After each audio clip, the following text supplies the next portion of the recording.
Disco. Disco. Disco.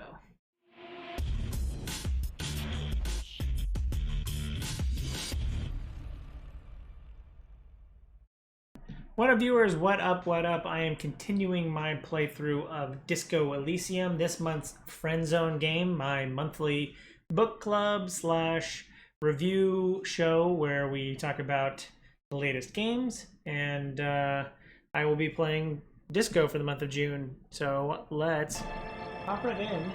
Where did I leave off? I think I had notes to myself about what I wanted to do next. Where's my gaming journal, which everyone should have? A gaming journal. My gaming journal here was go talk to Joyce. Okay. So I haven't done that yet. I have to go do that now. Go talk to Joyce. Talk to the smoker guy. That's something I could do. And then sell stuff. Oh, read some more case files, then sell stuff. I don't keep very good notes, apparently. But let's continue where we were. We just put Kim to bed. Let's talk to Joyce about this reality that we live in. Wait, can I karaoke? Doesn't my soul want to karaoke? I think it does. Also, how am I supposed to get my Italian ice is stuck. Me. Okay. I believe.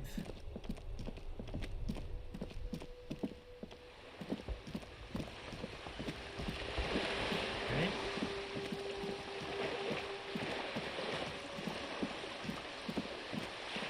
Move the light backwards and forwards, and backwards and forwards. Is it black around the edges because... Oh. Oh, Joyce. You're back. Good. What can I help you with? I've got some more questions about reality. More lessons in basic reality? Yeah, what is the... My favorite part of the what is the day. veil? Go ahead. Ask me anything.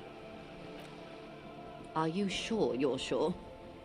Your colleague seemed adamant. Yeah, what is the veil? Okay. The Pale is the most dominant geological feature of the world, Detective. The separative tissue between the islas. It is the inter-islary mass. What? What is an isla? Alright, I'll ask that. I don't care. Isla is a Messinian word for a continent of matter, enveloped on all sides by the Pale. Also, isolation, or landmass. We used to believe there was only one. In the last 4 centuries, we have discovered 7. What? Mundi, Seol, Samara, Ilmara, Grad, Katla, and this, Insulinde. And Insulinde is... An oceanic isla. It comprises mostly of water.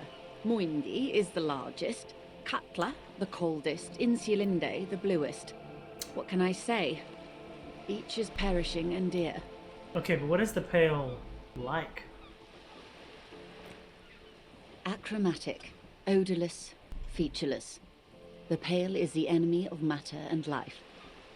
It is not like any other, or anything in the world. It is the transition state of being into nothingness. What? Is it here? No, Detective. We're safe. It begins there, 6,000 kilometers to the north, and even more to the south, east, and west. You are in the middle of the Isla. Okay. As your gaze instinctively turns north, a small black pit opens up in your stomach. Wait, we're 6,000 meters, kilos from the end of the world? Yes.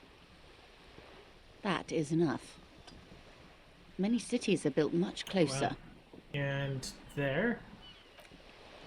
An uproar of matter, darling. Rising into the Pale. Rolling. Evaporating even. A great vision. The area of transition between the world and the Pale is called porch collapse. Interesting. Imagine a grey coronal mist, cold vapor marked by spores of an opportunistic microorganism, a mold that's adapted to grow at the edge of the unrest. It's the most disco thing you will ever see. What are its physical qualities? It's difficult to describe Brain freeze. or even measure. Something whose fundamental property is the suspension of properties. Physical, epistemological, linguistic. Okay. The further into Pale you travel, the steeper the degree of suspension, right down to the mathematical. Numbers stop working. No one has yet passed the number barrier. It may be impossible. If we're surrounded by the Pale, how do you get from Isla to Isla? Oh, it is so difficult for us. A squall of birds, hardware operating in the harbor. Firm, self-evident. It is possible to force dimensions on the Pale. In modern times, we can even compress its latitude, bouncing radio waves from one end to the other, shortening the path. People teleport? But it is still hard for humans to navigate the Pale without getting lost, or having our minds damaged. The Pale can damage the mind? Extensively. Wow. Some say the damage stems from extreme sensory deprivation. Others argue that Pale somehow consists of past information that's degrading, that it's rarefied past, not rarefied matter. What? They call it the blend over of the self. The Pale does not only suspend the laws of physics, but also the laws of psychology, maybe history even. The human mind becomes over-radiated by past. What does this over-radiation feel like? It feels terrible. Absolutely terrible. International standards strictly limit civilian travelers to 6 days of Pale exposure per year. Oh, wow. It's more for her. Way more. You're not a civilian passenger? No, nameless detective of the Citizens Militia. I am a member of the Entreprenetic Business Class. I'm cleared and trained for 22 days of Pale transit annually. Wow. Perhaps that explains her strange pining after the revolution. Some degraded early memories. Someone else you've met may have been exposed as well. The strange grey-haired woman in her lorry. Do lorry drivers pass the Pale? Yes, carried in the hulls of airships. It's a horrific job. Automation will abolish it soon. Okay. You should ask the black driver about this. See what she says. I will. That poor woman must have stories to tell, like you wouldn't imagine. Are you overrated? Up to my gills, officer. What is entrophonetic? Phonetic? Entreprenetics is the scientific study of the Pale, Ooh. or a recent iteration of it by way of grad. The study of the Pale reaches back 6,000 years. The Pericarnassians called it the Western Plain. Did they cross it? The Western Plain? There are signs of pre-modern crossings. Successful navigation of the Pale relies not just on technical know-how, but intensive psychological preparation. Some of these tactics have been known for thousands of years. What has entroponetics changed then? Nothing. We remain powerless before the Pale. The only real advance in Pale transit is the speed with which an aerostatic craft can pierce it. Less exposure leads to less effects later. Aerostatic craft? You're talking about a plane? Hybrid airships, detective. Conventional rotors or jet engines, No longer add velocity after the point of reference for motion is suspended, once you've crossed from near pale to far pale. What? In essence, we throw them in and they come out the other end. If we throw them precisely. And if we don't? Then they don't. Oh. Gone, like a skipping stone beneath the surface. How much pale is there compared to the world? The pale outweighs reality 2 to 1. There is more pale than there is matter, and the ratio is slipping. Slipping how? To our determinate detriment, or? What do you think, Detective? There's more and more of the world? Growing? Precisely. One of the few measurable effects of the pale is that it is expanding at an unknown rate. Interesting. An intuitive conclusion of that development is that one day the pale will cover everything. But this sort of talk is mostly left to extremists. It's not extreme at all. It's going to happen. Most people, and indeed most private and government sector organizations, entire civilizations and religions even, find handy ways to ignore or downplay that knowledge. I suggest you do the same. Return to reality, please. Yes, sweet reality. But before we do, tell me, Detective, is this the first time you're hearing this? Do you really not remember anything?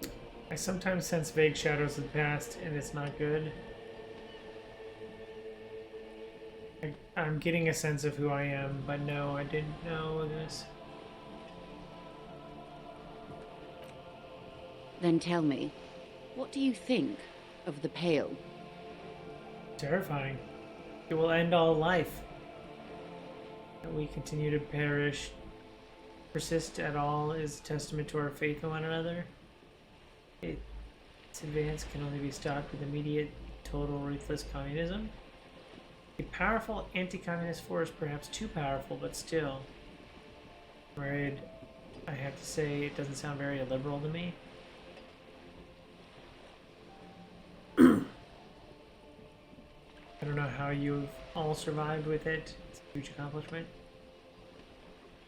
Who am I to think anything of it? It will end all life. Her eyes tense, crow's feet radiate from them. She observes you, your bloodshot eyes and swollen face. You really didn't know. This does not spell good for the investigation, Detective.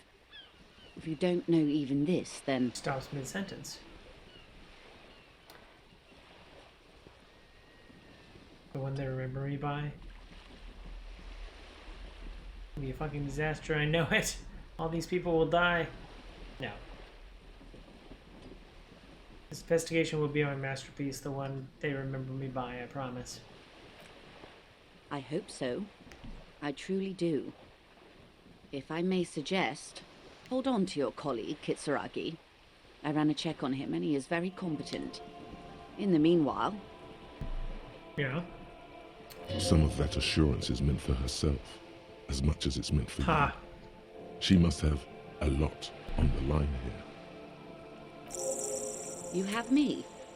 I will assist you in any way I can, even if we have to do it one basic term at a time. Good.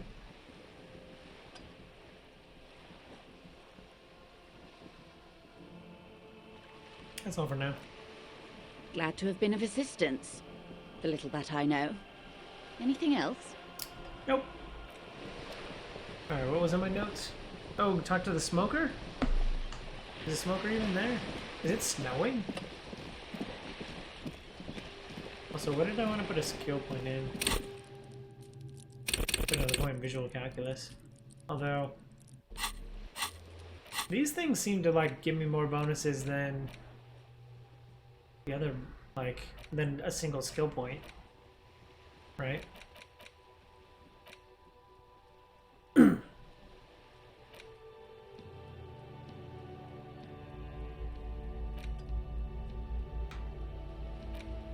Guess it just increases my learning cap.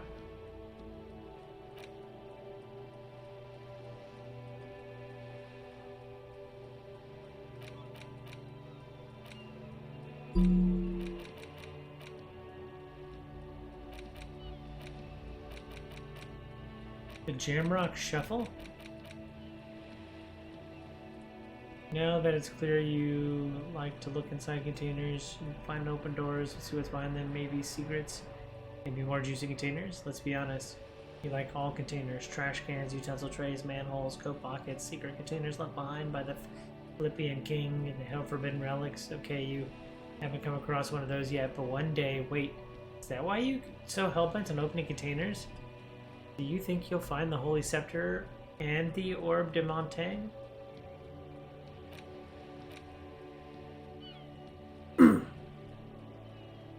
White morning. Even from the distance you can see the eyelids flutter in the mention of what? A great white object, letting out a sweet smell like the lily of the valley. The little man's forgotten its name.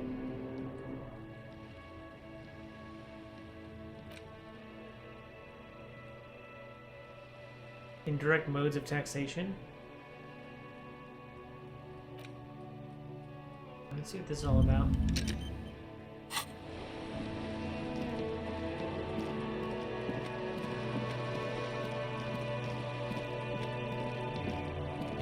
Wait, you guys are still out here at night? Trying to sneak up on me again! Is the smoker here?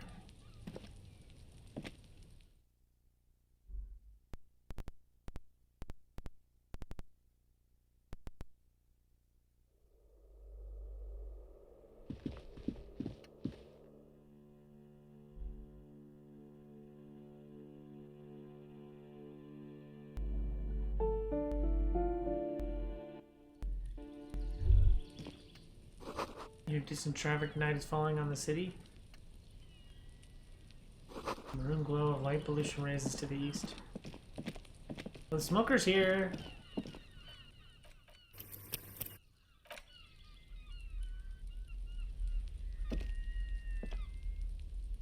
This door is made of metal and appears to be reinforced.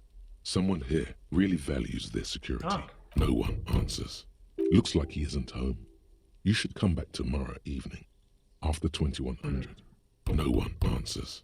Looks like he isn't. Alright. His lights are on, but he's not here. Really bullshit.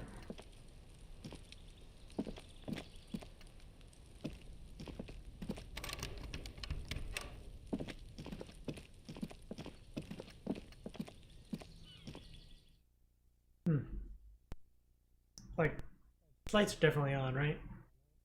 We all see that?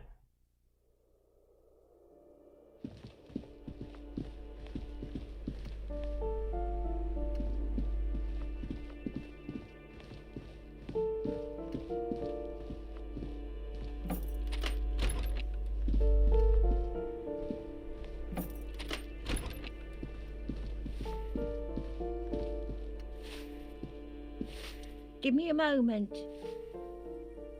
Ask away, policeman. You know who lived in the foreclosed department? The hell am I supposed to know? Another nut job, I assume. Is there a hole in the wall in the abandoned apartment? Some lunatic lost his mind. All kinds of morons pass through these halls.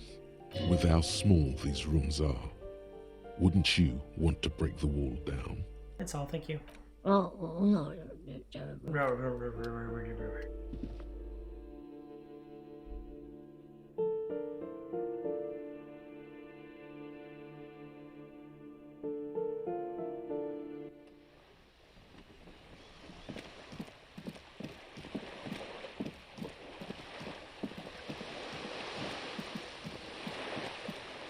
Sell some stuff?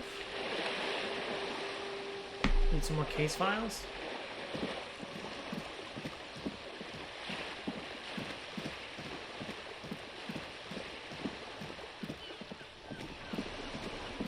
They're not playing their ball game, right?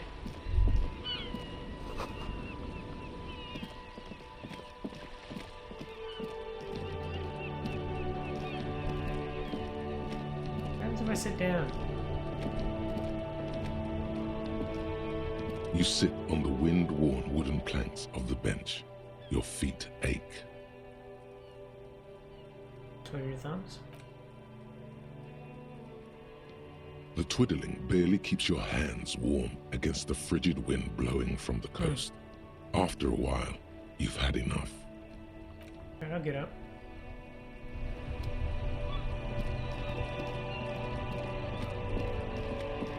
Wait, is the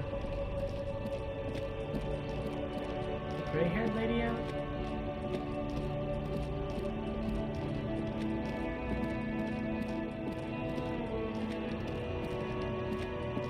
A lorry abandoned. The smell of cigarettes and perfume enclosed.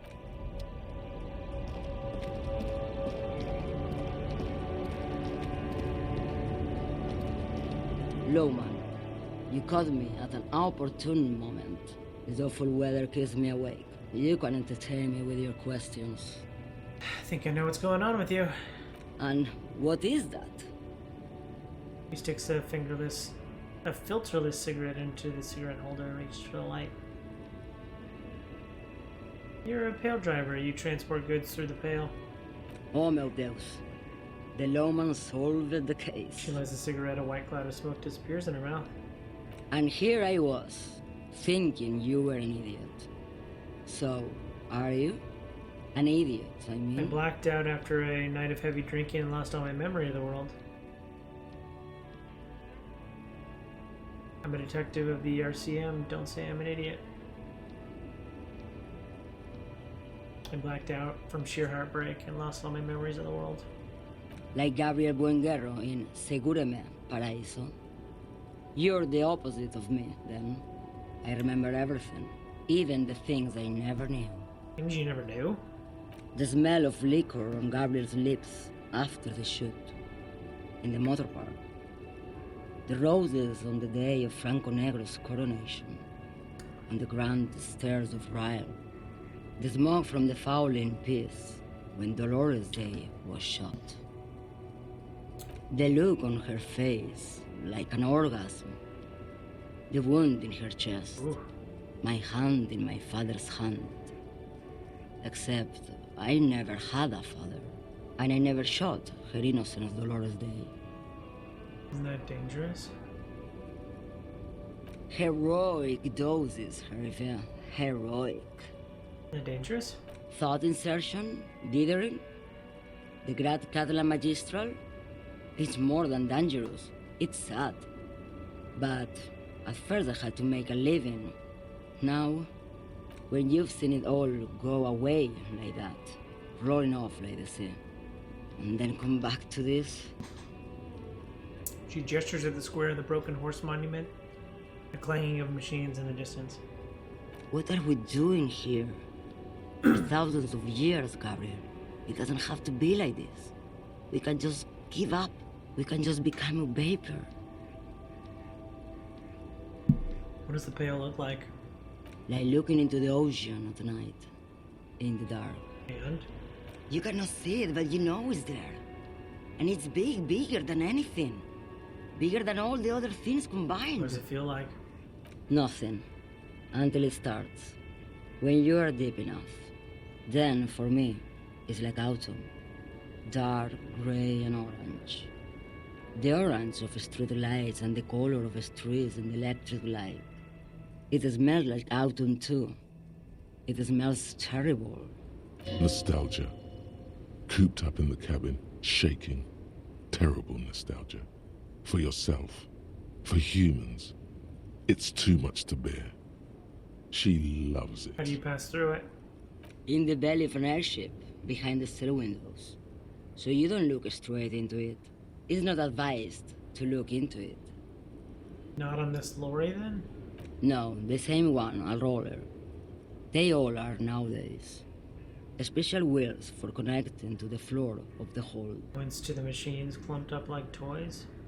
One last thing, you said we just become vapor? Yes.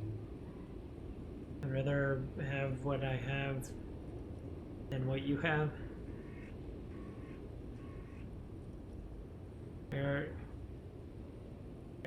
I feel I already have what you have in some way. They say there is a point. One that I have not crossed. In the Pell, super deep. If you stray too far, of course, on the U41A, or in Lomonosov's land, where every step you take is one step further from home, no matter the direction. Interesting. It's a point you cannot come back from. Your mind becomes so radiant with the past, there is a flip. Instead of writing, it erases memory, nearing some kind of indescribable finale. Maybe you've been down the motorway south? She looks at her cigarette, it's almost out. She's swallowed it hungrily, then at you. The motorway south? It's a story as lone horsemen tell. Lone horsemen, Sheriff, not pale drivers. Way beyond the established pale that's lit by radio frequencies, where it goes silent and dark, and the process begins, erasure, kilometer by kilometer, in any direction. The motorway south is a road you cannot come back from. What is at the end of the motorway south? No one knows what's at the end. I've only glimpsed the beginning. I've only felt it in the distance, when I was a child. A child growing on the leg. Ma'am? Josiana. She sighs and escapes her lips, then silence as she stares within herself. There is nothing more to do now. She's far away.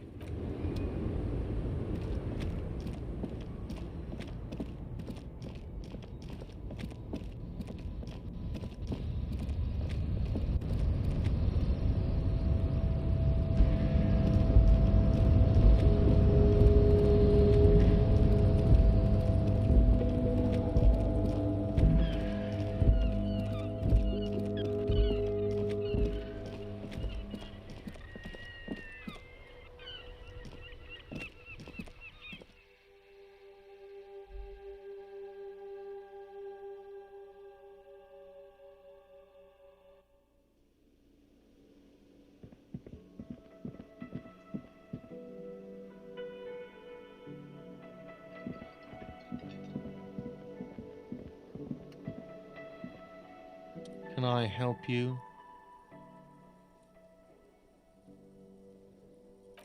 You're already set for the night.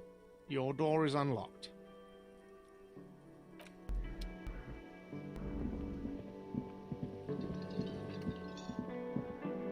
You see a heavy steel door. The door does not.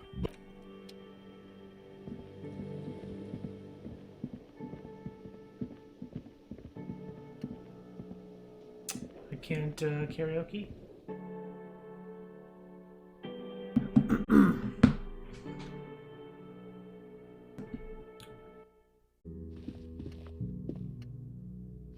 The door is closed. Try the handle. This door can only be opened with a key or from the inside.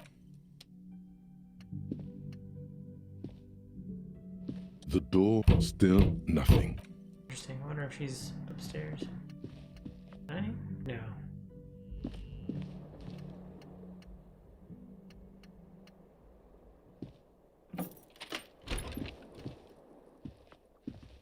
I want to read some cases.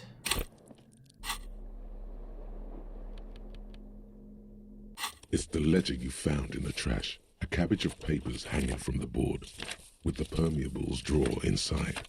It's barely held together by a clip, then made complete by the faint smell of urinal cleaner. Arson, petty theft, spousal abuse. Handwritten logs on dozens of investigations date back to January 51. Stamped case files, commit to paper. These are your last couple of months in Revachol, Precinct 41, Jamrock Quarter. Mention a naming convention here? Yes, it appears you employ a, shall we say, robust yet literary system. Each investigation has its case. Yes, all others appear. It's going to take an effort to piece these case files together, but it can be done.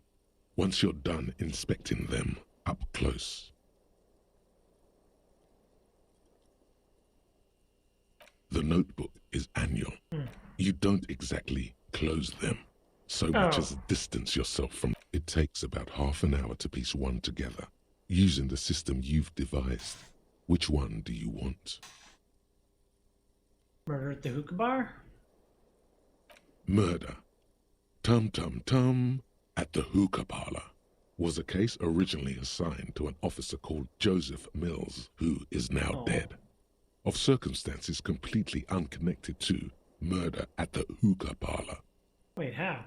Beaten to death by a throng of Villalobos gang members when him and his partner J.M., only initials mentioned, answered a call one night. It's a sad story, and it isn't really represented in your case files. Stop stalling and get to the murder at the hookah parlor.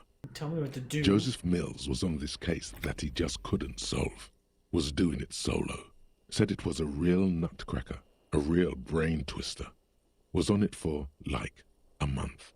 The captain got impatient. Shit or get off the pot, Mills. Whoa. Mills didn't get off the pot. Not yet. He kept at it for a couple of weeks more, racking his brains, running with every theory, as outlandish as they seemed. Still couldn't solve the murder at the hookah parlor. Tough case, he said. Toughest he's ever had. Wait, was Joseph Mills a good cop? No, he was awful. Awful sense of humor, too. The worst jokes you've ever heard. Really rapey. Still, he'd been on it for months now. Said it was the final case. Said it was uncrackable. That murderer had vanished into thin air. That goddamn hookah parlor was all he talked Go about. on.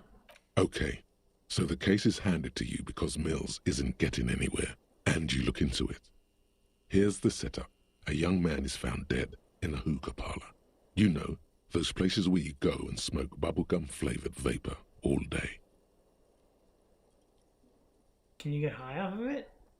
No, it's soot and water vapor. It doesn't do anything. Sounds stupid.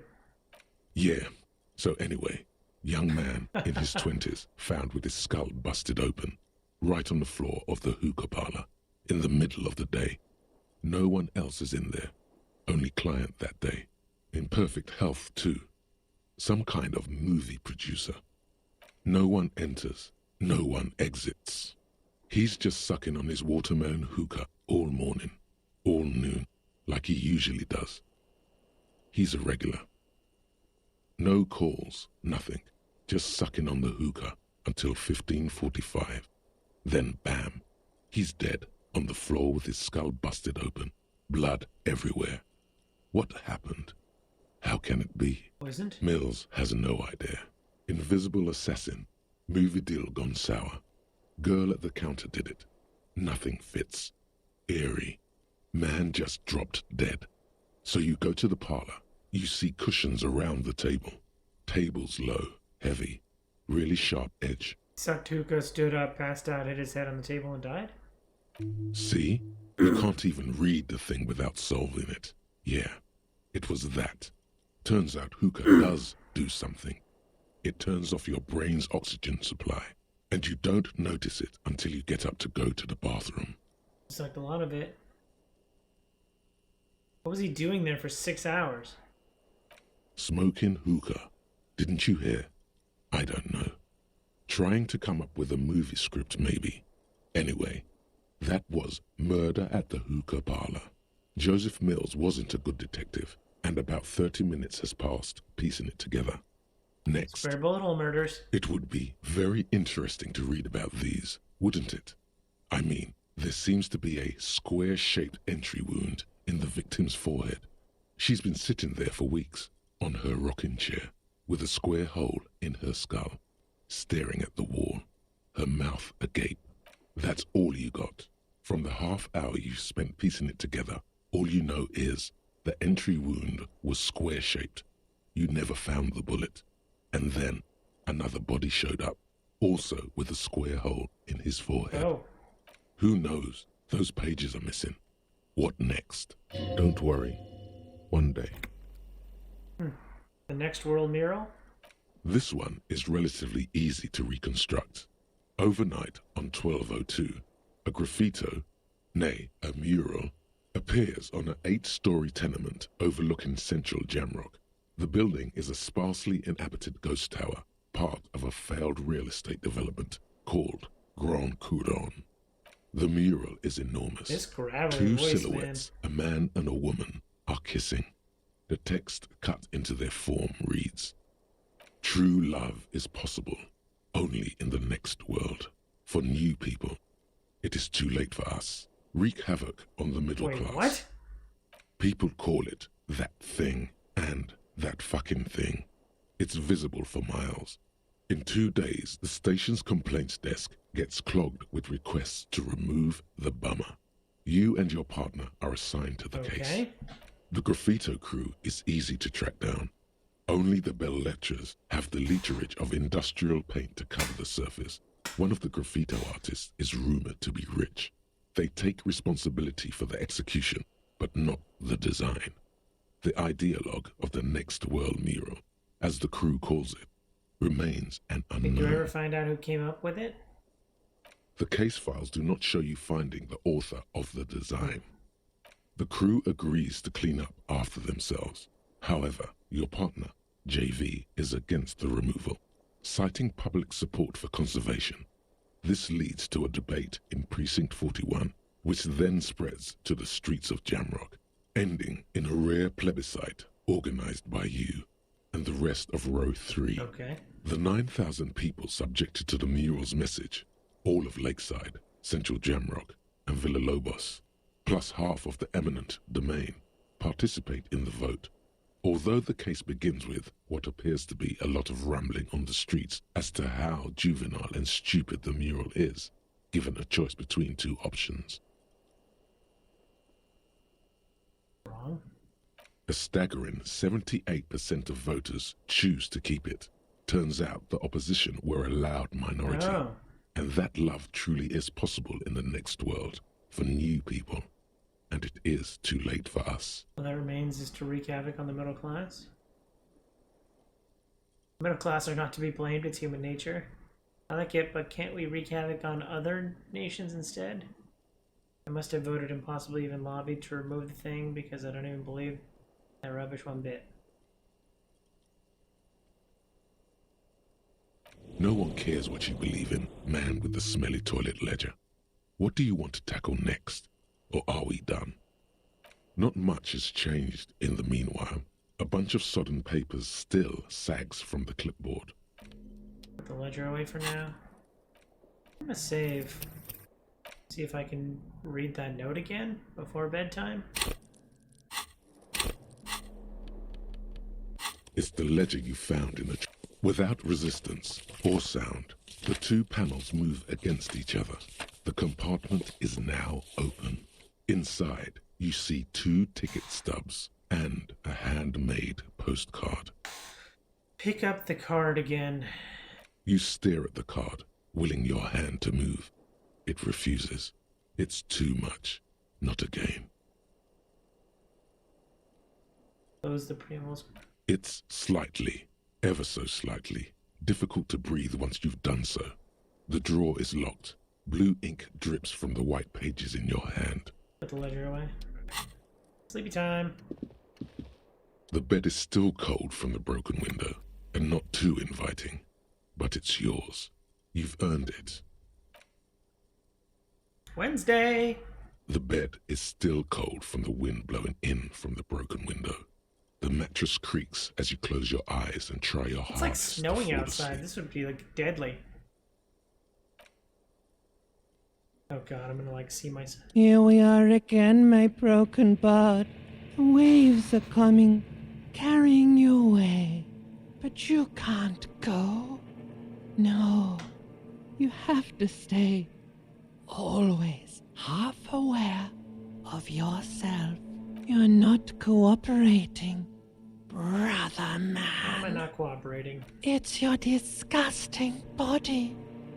Even through your sleep, you feel a vague discomfort suffusing it. Your belly and your sides are unpleasantly tender. You wish you could curl up into a fetal ball of safety, Beetle? but you cannot because of the pain. What? That pain in your right side is your enlarged liver, by the way. As for your kidneys, you've really been compounding the damage lately. Every cell in your body is moaning in agony, asking, what did we ever do to you? No one does anything nice to it. My fault. Now, you're finally thinking about something other than yourself. Let's see how far that'll get you. Where is the blessed nothingness, that sweet oblivion? I'm an artist and liver damage is my art. Think I need medical attention? Oh, yes. They'll check you out, give you some pills, make it all okay. The Wonder Maker. It's gotta be a hard voice to do. Don't be stupid, Harry. It's not happening. They don't make new kidneys and livers in hospital. All you've got to do is pray to God it passes and stare at the flickering darkness. You're just stuck here, in the half-world. Could try looking at other people, really looking. But why would you want to start doing that? I'm looking at people all the time. I like them. Sure you do. They're all so friendly, aren't they? Some of them are. Some of them are nice. Others are scared. Yeah. At least they're interesting. Each one has a process just like yours, running in the space between their ears, full of secrets. People are beautiful, statuesque, parodies and tragedies of themselves. A great democracy of creatures. What do you think you're doing right now? Coming to some greater awareness? Look at all these lights, blinking in and out of existence. Thoughts! You're just pretending that you're asleep, even to yourself, while the world goes on without you. Let it. Let it. But it never seems to let you go, does it? Time to rise and wipe that shining sweat off as best you can. Gather your bearings. Rock and roll. Rock and roll.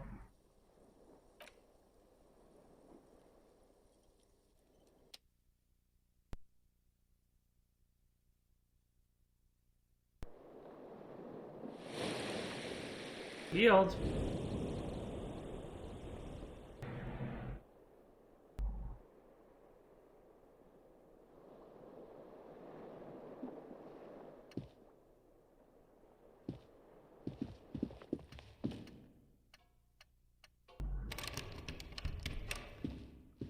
A mirror hangs on the bathroom wall. In it, your face, adorned with the expression.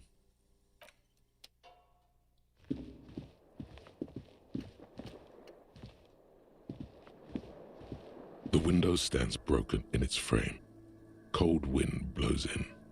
The morning light hurts your eyes. It's hazy, but you see the ocean and some war-torn buildings. The morning light hurts. All right.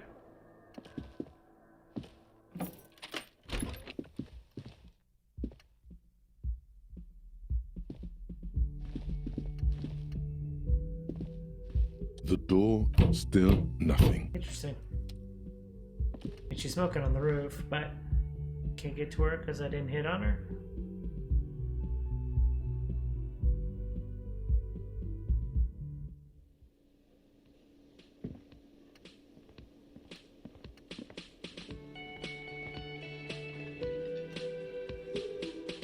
Yes?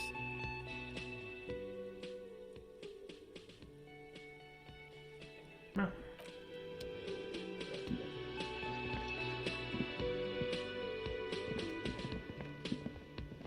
Can I help you? Goodbye. Who are these people? You look like shit. Their ruffled face reflected in the man's sunglasses. And I don't mean that as a metaphor. The last couple days have been wrecked. Doesn't matter, it's what's going on the inside.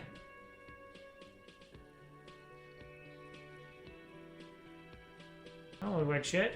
Judith, back me up here. You do look... Or faced woman. It looks like it's been a tough week for him. No, what do you want? There's something about this guy that matches with a face in your head.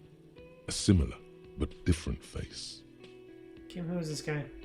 I'm not getting involved in All right. this. It's not my style, he thinks, glancing at the man in sunglasses and the woman beside him. Oh boy, they're mad at him. No wonder.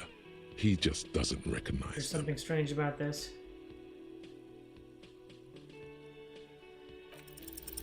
You know what it is. It's like the two of you know each other. Just ask him. Tell me the truth. You know me from somewhere? Oh, I definitely know you from somewhere. Another life. Where from? Another life? Yes, from another life. A different life. Maybe the life of a police officer belonging to the ranks of the... To what station do you think you would belong in this alternate and totally fictional reality? 69th? Okay. That's plausible. That's entirely plausible. Now we're really getting somewhere. Gives you long, meaningful and adds. Somewhere good. Let's talk about this hypothetical Station 41 you mentioned. Okay.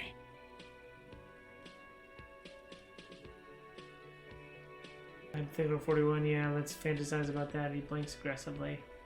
We're not busy. Let's just play around. So what would our relation be in this alternate universe? Let's be crazy. Let's say you and I are partners. How's that for a thought experiment? I'd love to have you as my partner. Partners in crime, or... No, because in this thought experiment, we are police officers in a police station. We don't do crimes. We're not crime bros. Come on, stop it. Do you have a crime to solve? Oh, no. You see, I enjoy watching other better cops solve crimes. And let me tell you, it's been quite a privilege seeing you work. Oh. This isn't helping. Who else is in our imaginary police station? You're not going to believe this, but police Oh officers. my god. Yes, sir. Solving crimes, locking up bad guys, and get this, and not getting that drink on at 2 o'clock. Just some regular boring motherfuckers in suits and uniforms. Nothing spectacularly extravagant like you, the far-out son of Who Lung. is the far-out son of Lung? Oh, it's you eccentric genius. I mean, with your unorthodox approach to police work, it has to be you. Want to tell me more about him or her? Not even a little bit. Oh. It's an urban myth about an officer who is so far undercover he can't remember who he is. As I say, it's just an urban myth. You are not the son of Lang.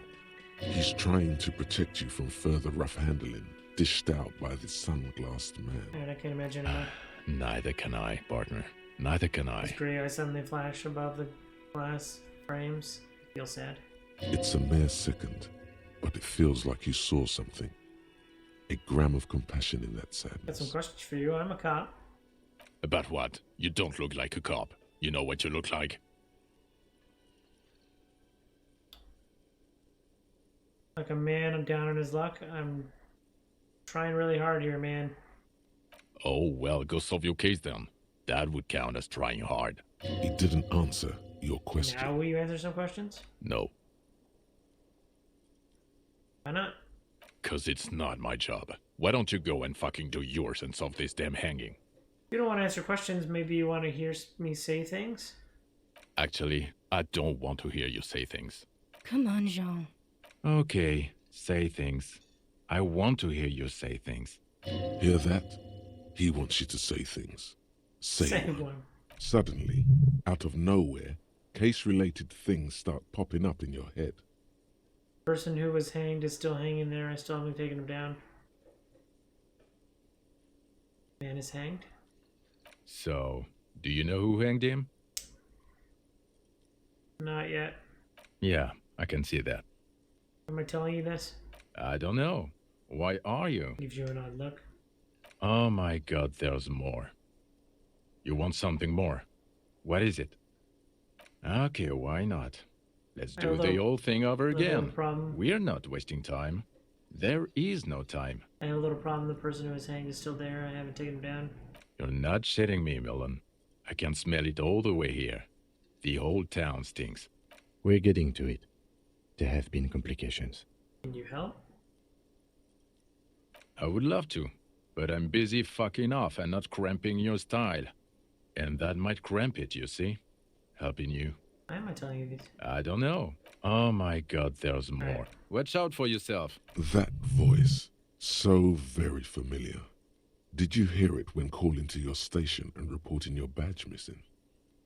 Wait, I recognize your voice. Oh, really? I wonder where. Lost my badge recently when I called in to report it missing. You were there. That's the where you remember me from? A bit of memory trouble. I haven't seen you before. You don't say. Goodbye then. The voice thing was a coincidence. Run along, asshole.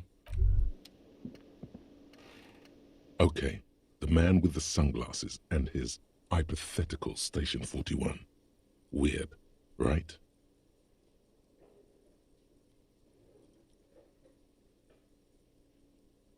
No, this whole interaction was perfectly normal. There's something missing here. Something you can't put our finger on. You know what? Just ask him. I know it sounds crazy, and you'll probably get laughed at. But Saying the still, same thing, I should just ask him if we're from the same station. yes, just cross it off the list. It's probably not true, though. I mean, it's totally true. Again? I can't believe this shit. He shakes his head, looking like he really is having trouble believing this shit. Okay, I have to ask, are we from the same station? I'm going to say no. Just to see what you'll say to that. What'd you say? Okay. Jean, he said okay. Give it a rest. Okay, I was clearly wrong. He is a firefighter, male nurse, animal control agent, something of that kind. Not a cop. Go on with your cop work. Don't let me stop you again. Be around. The woman in an RCM patrol officer's uniform winces as she notices you. I would really prefer not to talk to you right now. A patrol officer is the lowest rank in the RCM, below lieutenant and sergeant. Hold on, you're a patrol officer of the RCM. Yes, I am. I'm a cop too. I know. Here's the real deal. On a murder investigation, are you the cavalry? I'm definitely not the cavalry. Everything alright? Why don't you want to talk to me? I don't know. I mean, why would I want to talk to you? Have I wronged you? I've done that to a lot of people. No, you haven't wronged me. It's okay. Shakes her head and breathes out. Okay, fine. Let's talk. What did you want? What precinct are you from? What precinct? Just size. Am I from? God, he doesn't know. Fucking deranged lunatic. Look, something is really bugging me. Are we or are we not from the same police station?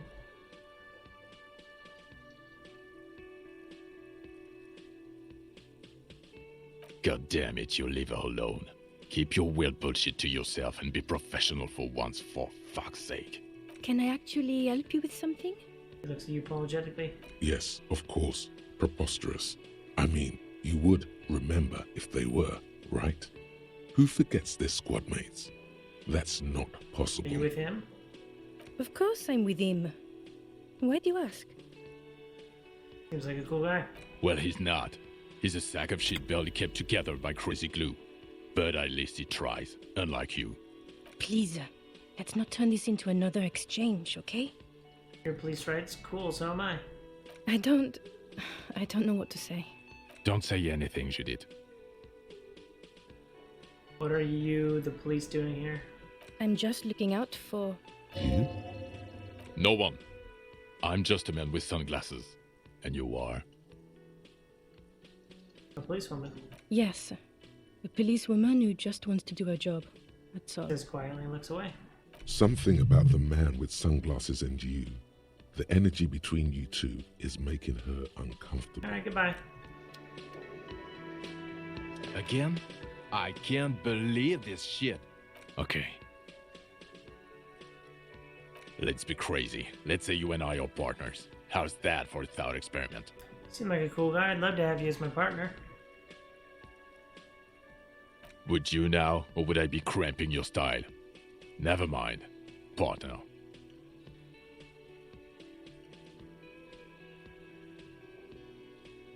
Actually, I shouldn't have called you my partner. Kim's my partner. He's going to know. No, you wouldn't be cramping my style at all. Okay. How about you stop wasting my time and get on with whatever you were doing then?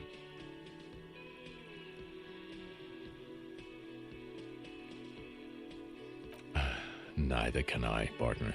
It's a mere second, but it feels like you saw something. A gram of compassion in that sadness. See you around.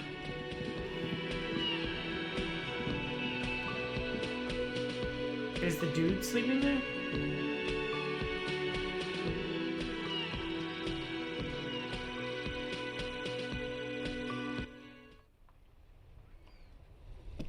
It's snowing.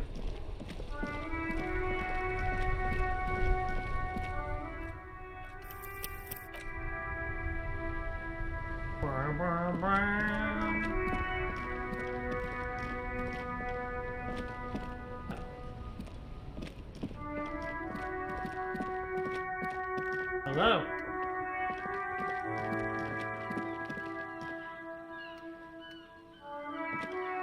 A couple of indicator lights are missing from this control panel. Loose wires dangle from the now vacant holes. In the middle is a lever. Beneath it, a small metal plaque. Pull the lever. You grab the handle and pull the lever Hey. up. As soon as the metal connects against the contact pins, you hear a loud clunk. Then, the water lock starts moving.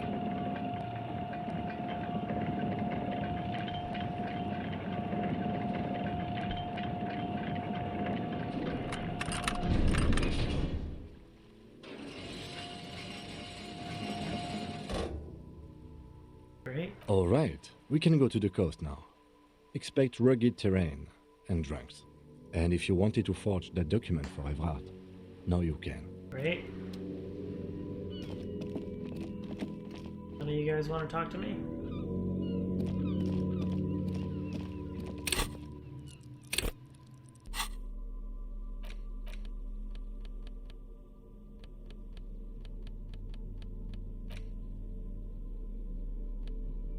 A written note from the fridge? The note is written with a blue pencil on a piece of lined office paper. The kitchen magnets have left spots on its Was surface. he a little rich intricate? Really? You don't have a single guess? You mean Cuno? Oh, I'm sure that child would love to get his hands on a filament memory. Even if he doesn't know what to do with it, he'd probably try to pawn it for speed, based on our encounter.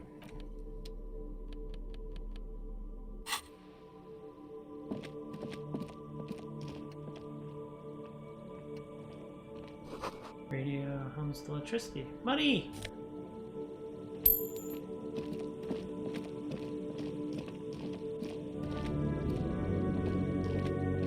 Fuck does Cuno care? Traffic beyond the gate, more abandoned motor lorries. Drugs. Cool sunglasses.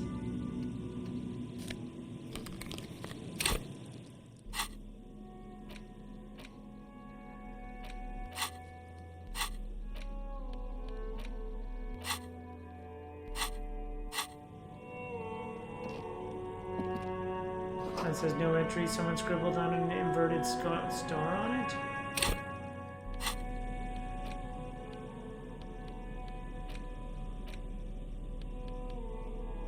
Feel the streets, man.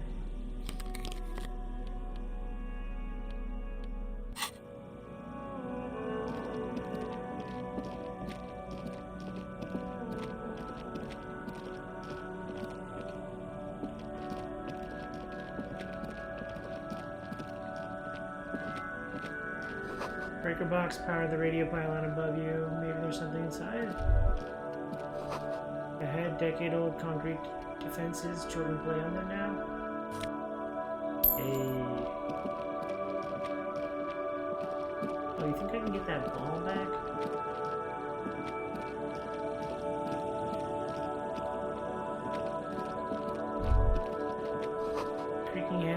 axle grinding. Oh. The bottle drained of all its booze is frozen in the ice. I'm on ice right now?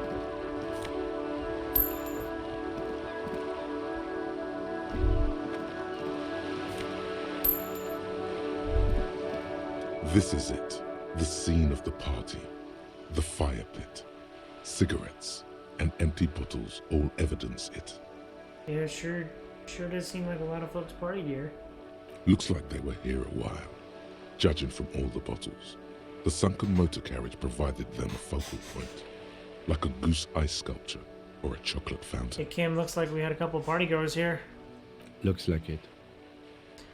There's some kind of theater to them, a circus production of Great Clown.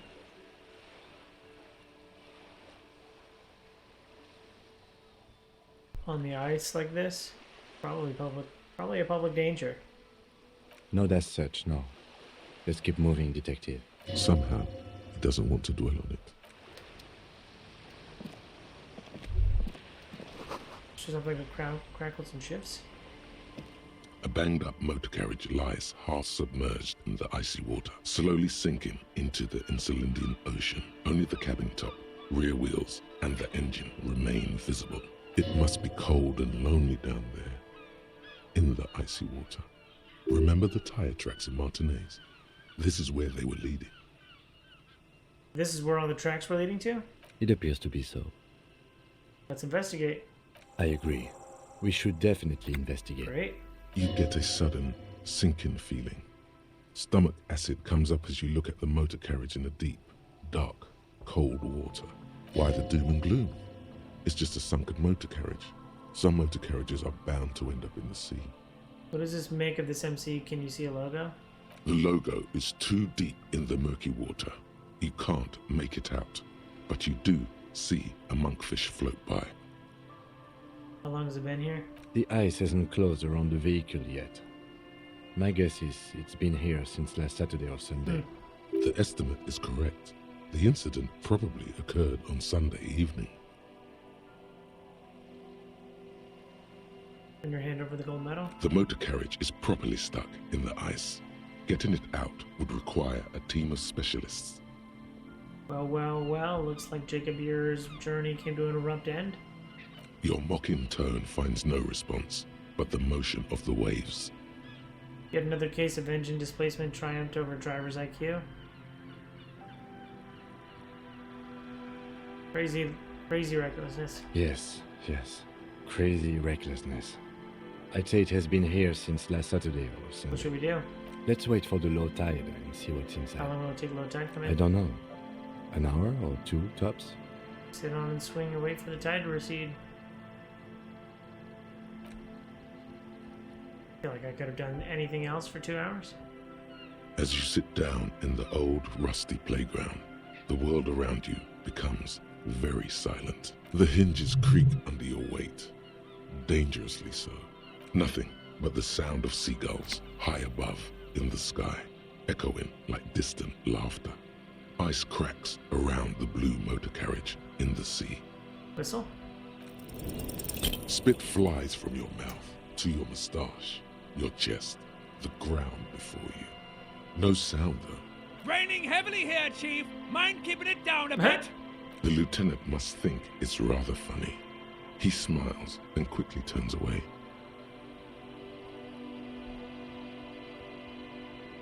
Keep blowing.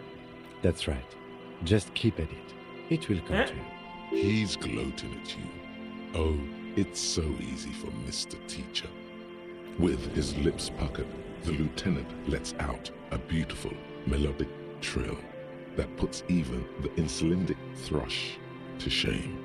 You hear the sound echo on the large body of water.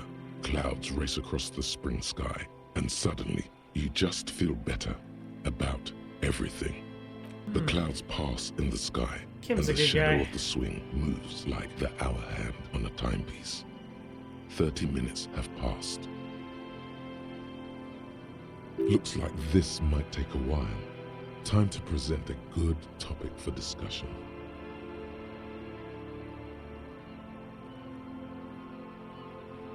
So was your dad also, you know? My dad and mom are both half Zeolite. I don't know who my mom or dad was. I miss my parents. Clouds on the horizon grow darker, and the shadow of the swing set keeps climbing. You hear the distant rumble of the city. 30 minutes pass. All I'm saying is I'm surprised people's skin color were... What? Do you have a side with either the strikers or the shipping company? Who would you choose? Huh. You think I'll ever find my gun?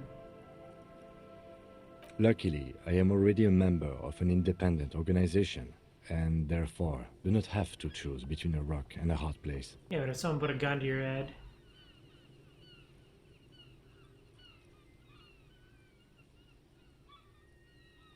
Your voice echoes on the water, strange and out of place in the environment.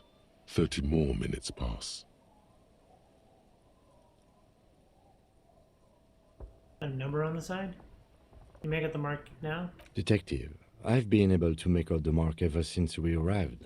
I find it odd that you haven't. It's a Coupri, Model 40. It is a simple and rugged machine, favored by working men, government offices, firefighters, animal control people, you know, those kinds of people. Squint your eyes and say, is that a number on the side? Yes, 41. What do you think it stands for? 41 is his rank in the underground street racing hierarchy.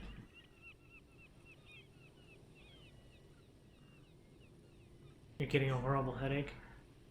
Oh god, no. I'm sorry, Harry. I'm so sorry. 41.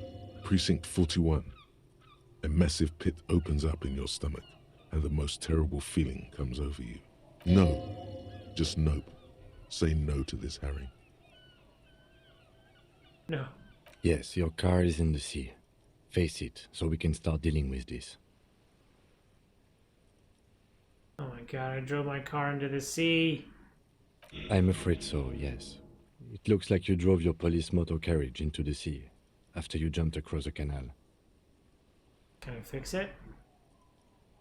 How do we get it out? Detective, we don't. A rescue operation really isn't viable at this point. Can I fix it? That is very unlikely. All the electrics are toast. That goes for the electromagnetic steering and brake systems as well. Ugh. You'd be lucky to find one undamaged component in there. In a few months, there will be nothing but rust left of this vehicle. It'll be cheaper to buy a new one. Well, not cheaper. This motor carriage costs 40,000 real. But in the long run, it still makes more sense to buy a new machine than try to refurbish this. People are gonna be angry at me, aren't they, Empressy? This is a disaster! Let's face it, this is a substantial loss to your district's budget.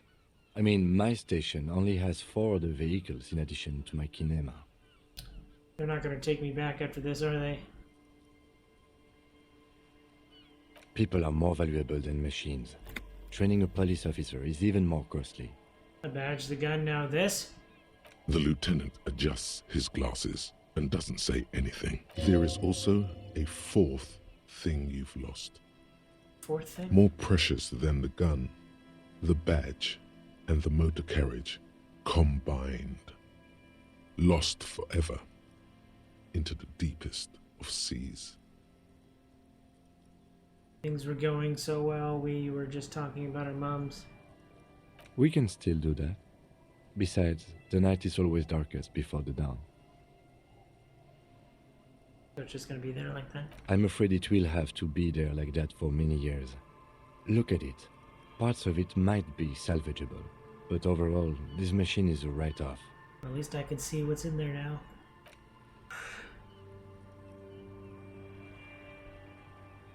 Yes, let's go take a look.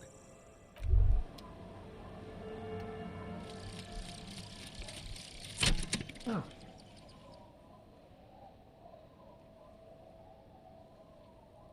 And the little guy gets smaller and smaller as you rise above the dollhouse world. Zoom out distance? All motoronics learning camps raised. What? You see him out in the snow, on the streets, in the shop on the corner, and finally in a matchbox house sitting by the window, white flowers on the windowsill. You can smell them from here. It's awful. A white morning, a modern death, divorce, or something similar. All you can do is put more distance between you and him. Make him smaller. Make him less you.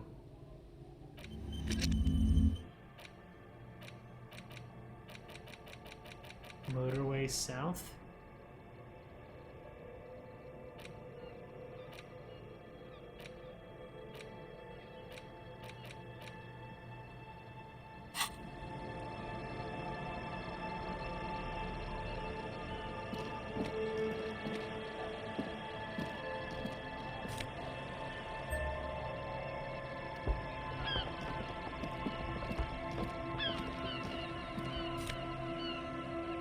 My badge.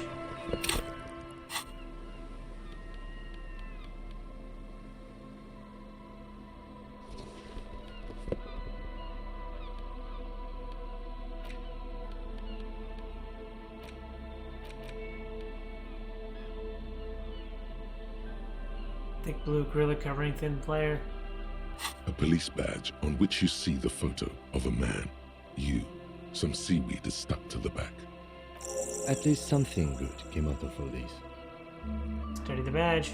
Encased between two durable plastic sheets is a bluish card with lines of information and a watermark in the shape of the street grid of Revachol West. You see a photo, a name, a rank, a document number, the date of issue, and, in the lower right corner, your precinct. Look at the photo. The man keeps winking at you with his green-gray eyes. The photo is old, no doubt about that. Good choice. A newer photo would look different. How old? 8, maybe 10 years. The guy in the picture is rather good looking. He's got a nice haircut and is distinctly lacking in massive sideburns. He's winking. Why? What do you think? His face is already contorted by the expression, although it looks less grotesque on him than it does on you now. The badge in your hand shines as you rotate it, catching light. You see lines of information on it, and a shining watermark. Name Harrier Dubois. Harrier? That's long for Harry. So you are Harry. Evrard was half right. Probably not a lot of people know your full name. Whoever told him you're Harry Dubois didn't. Wait. What kind of name is Harrier? It's a wartime name. Revolutionary. The kind mothers give their sons during troubled times, like Undying or Boxer or Ironhide. Harrier Dubois it is then. Pleased to make your acquaintance, Harrier Dubois. He's not going to call you Harrier. He'll keep calling you officer when he's angry with you, and detective when he's not. The badge in your hands shines as you rotate it, catching light. You see lines of information. Lieutenant W. Freighter. What is Lieutenant W. Freighter? The lieutenant is a rank above sergeant and below captain. It's the highest rank in the RCM that still does field work. I am a lieutenant. And W. Führer? The title of Freighter is added to your rank when you decline a promotion to a higher rank. In your case, captain. You have declined twice, thus you're W. Freighter. Declined? There are many reasons why you do this.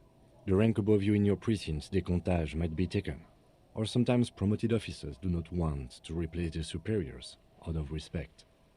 And sometimes they just prefer the type of police work available to their current rank, in your case, lieutenant. Heavy-duty case-solving machine. What's a décomptage?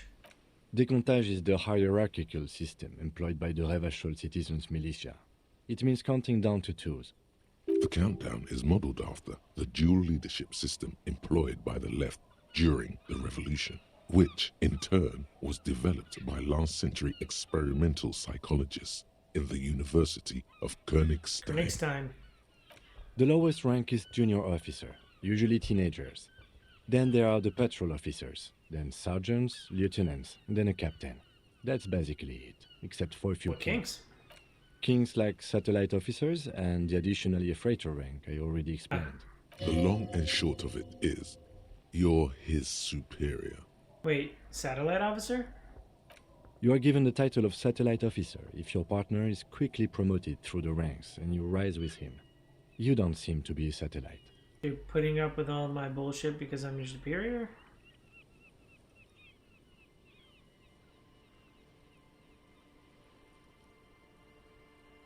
No, I've been putting up with you because despite an unconventional approach, you are doing good police work. Hey. It matters more than driving your motor carriage into the sea. And now we've even found your badge. He trusts you, for now. Try not to spoil it. Turn back to the document. Such a small yet precious thing. Expensive paper caught between thick plastic, like a fly in amber. It reads... Serial Rev. That's just the serial number. Revachol, Jamrock, Precinct 41, with some numbers thrown in there for good measure. Date of issue like a year ago? 4 months ago. I'm guessing that's when you were promoted to the rank of Lieutenant W. Freighter. A new badge usually comes with a new rank. You seem to have been doing well then. Interesting. The case created a lot of edge you have to take off. The death march really gets us going. A lot can happen in 4 months, especially in winter.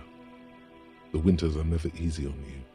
Of that you are sure. That's true. I remember that time. Shut up, necktie. That was a good time. We had a good work-drink balance going. What happened, man? Pump it up! Precinct 41. Yes, it's the designation of your precinct. 41. Like mine says 57. The 57th is mostly industrial harbor. A lot of asphalt. The 41st is... What? It's a tough station to work in. You have all of Jamrock to cover. That district should have 3 precincts, but money is what it is. It's no wonder you are like you are, he thinks.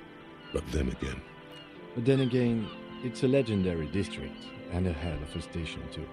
It must be an honor and a curse to work with people like Price, McCoy, Berdiaeva. Roberts, Feuerbach, Dimitri. Suddenly, names from your decomptage flash in your forebrain. And you? Is it an honor to work with you? Don't ask him, ask yourself. The badge in your hand shines as you rotate it, catching light. You see lines.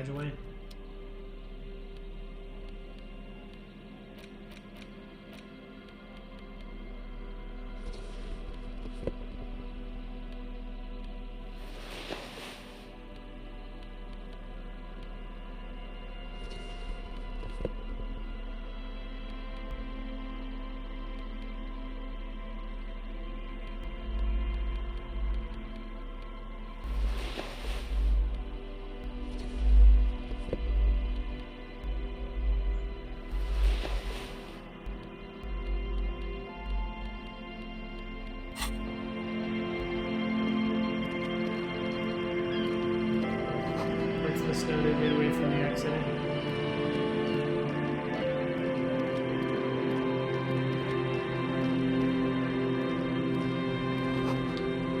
We'll take away under the tarpaulin cover.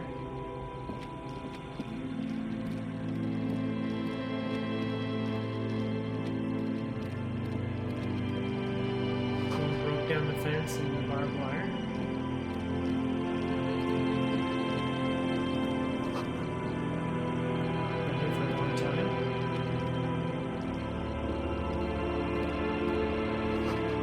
Says we fit into the ghost of us.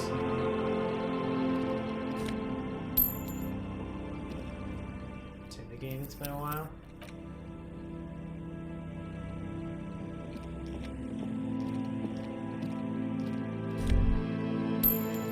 Rust peels off the bent iron posts of the swing. The wind whistles through the skeleton of the small house behind you. There's desolation everywhere. What happened here? In this yard? Lieutenant looks at the small building. A flock of gray swallows takes off in the distance. He's assessing the situation. How long ago was it abandoned? Someone thought they could have a summer house in a bloc obscur. For cheap. It didn't work out. They abandoned it about a decade ago. What's a block obscure? A black bloc. A part of the city left unrenovated after the war. Or one that has fallen to gang violence. Or has become inhospitable in some other way. On aerial photos, block obscures look like dark squares. hence their name. So this is part of the coast is a block obscure. Practically, it's not an official term in any way, but look around. No sewage, broken power lines, crime, drunks. Life is tough in the blocks. It's no place to build a summer house. Maybe they'll have something useful behind. Yes, for you to scavenge like a post-apocalyptic scavenger who collects trash and errant magnesium blisters. Gives you a weary smile. It's not meant as nagging, just an observation. We should move. I don't think we will solve the murder with forays into the urban hinterland, at least in this phase of the investigation. Birds in the birch tree, barely audible coos from above.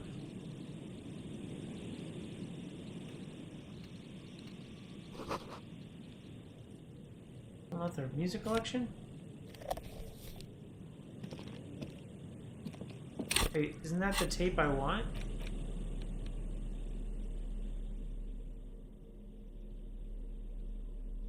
Part of the boombox.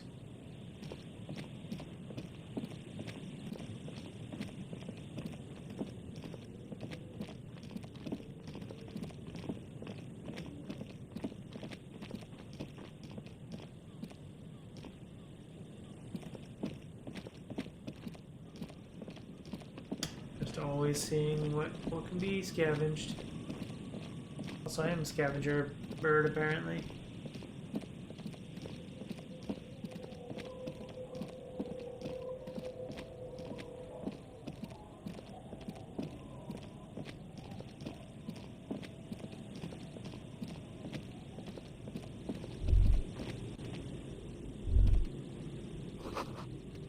Rusty shells and forgotten chair. The life in the work of the filth fabric. Oh, there's actually an inside to this? Interesting.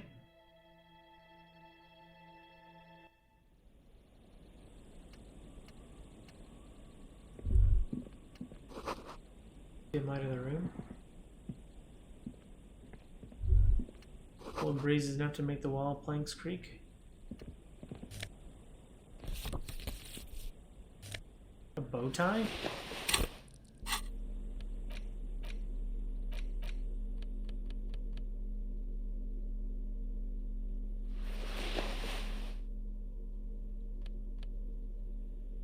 Oh my god, I can take off this stupid tie?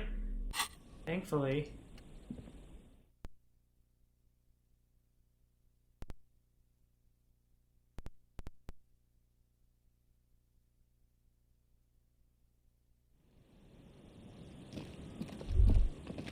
Great news. The boat is big enough for a grown man like you to fit underneath it in a supine position. Hey, what would I be doing under there? I don't know. Sleeping? What do people do under boats? This is merely a measurement from your visual cortex. Do with it what you want. Discard thought. I'm not gonna sleep under...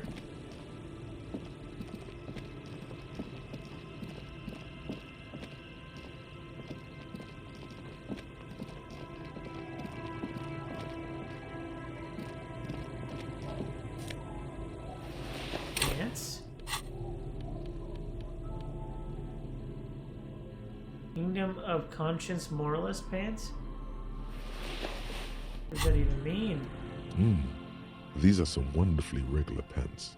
Not too tight, not too loose, moderate in every sense. You'll blend right in at some pleasant dinner party. I like regular, normal things. I know you do. These Inter-Estellari pants are like wearing a perfect compromise in your nether regions.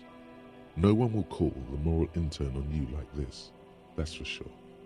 You're a little more moralist now, buddy.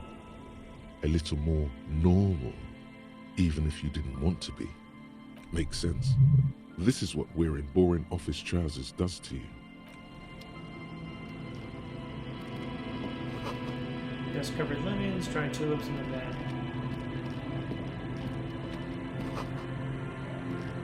Makeshift fire pit with magazines for lighting. The worn and beaten wooden planks of the bench do not look overly comforting. We can sit on benches after. Yeah, we can sit on benches. Bushes are too thick and thorny to pass through, really?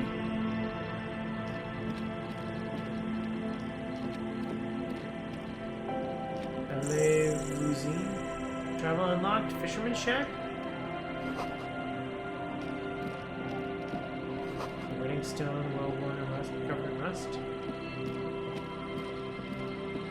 Money.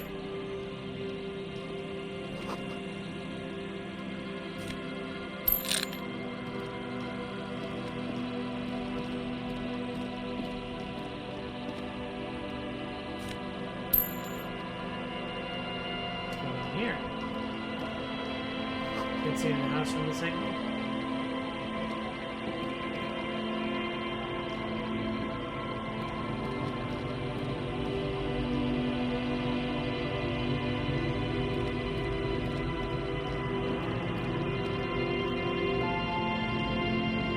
He's doing in the fish. Boots? Cavalry boots?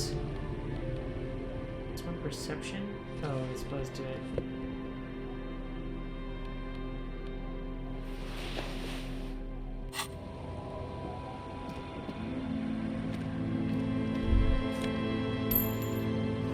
Creaks beneath your weight.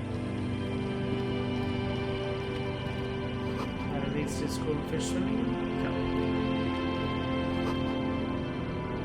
Unmoored. Alright, guess it's time to start talking to people. Hi, officer. A woman in the raincoat stands on the quay, considering an overturned boat. A sword and a scabbard hangs from her. A sword and a scabbard? Anything I can help you with? Depends. Where are we? A fishing village on the seashore. This place doesn't really have a name. It's sometimes called Elysium. Why? The sign on the street leading here is illegible. Has been since they built this place. I got a question first. What is your name? The name is Lillian. People call me Netpicker. I think I have time for questions, and that was actually the second one. Indeed, you're always confused as to your whereabouts. Ask her about the cool sword. Helps to break the ice. Nice sword, pointed the saber. Does it come with a story? Unfortunately, the factory sold this one with a 3-year warranty instead of a story. It's to intimidate folks, mostly. You know how to use it? Not really. I know some basic moves, and I know it sure as hell beats a knife when you're in a tough spot. But not when you're in a tight spot. It is imposing. It's a regular mass-produced sword, like a shovel or an axe. Nothing fancy, just for But you intimidation. need intimidation tactics. From time to time, people need a lesson in respect. That's just the way it is. Back in the day, I caught the eyes of many men. And believe me, men need a lesson in manners from time to time. Can I borrow the sword? No, I'm afraid not. Tempting to confiscate the blade I used to keep these animals in check. You would put me in an early grave. Where are all these men now? Some went to patch their wounds, their lesson learned. Others were more thick-headed. And one of them, I ended up marrying. Where's your husband now? Gone. Sounds like missing. On where? To the waves. The sea took him. It was a long time ago. Say no more. Wait for her to continue. He didn't respect the sea. Went out there, drunk like a skunk, and sure enough, one day the boat was found floating empty. The bloated corpse turned up 2 weeks later. Sorry. Now, before you tell me how sorry you are for my loss, know that it was 4 years ago, and I've moved on. There's only so much mourning you can do for a drunk with sinewy muscles. She really liked those muscles, though. It's in the way she pronounces sinewy. It's really the best cure for sorrow, isn't it?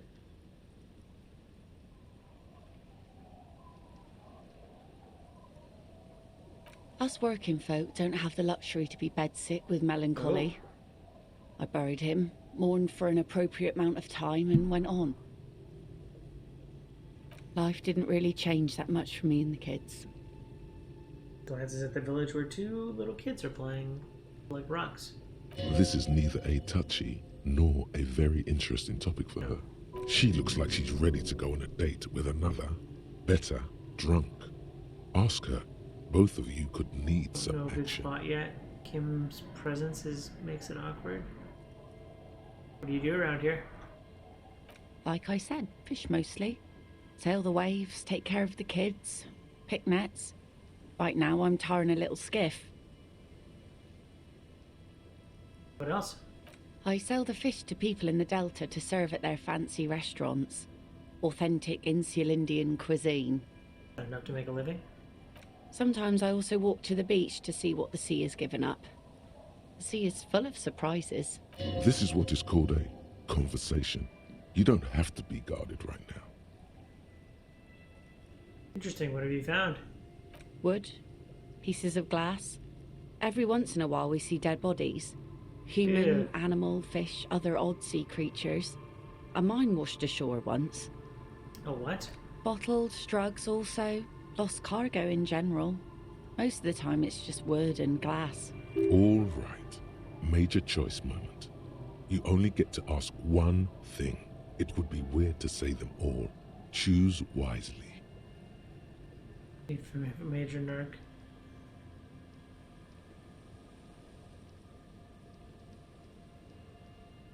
Need to know more about these human bodies? Well, you're barking under the wrong tree then, officer. I have no interest in floaters. Seen enough of them in my life already. Very unattractive bunch. Yeah, maybe stay clear of the things reminded her of the floater she used to be married to. Just saying. I take it that's your skiff? Sure is. The Sun, I call her. Coated with a fresh layer of tar just yesterday. It'll take some time for it to dry, assuming the sunny days continue. Sunny days? Catch a snowflake in your palm? Aye. Sunny days. You got a problem with that? No, ma'am. We have no quarrel with sunny days. Good. It would have been bad news had it turned out it wasn't a sunny day. Bad news for the skiff, bad news for the nets, bad news for the kids. There's a moment's silence. She looks at the slushy snow melt on the yellow belly of the boat.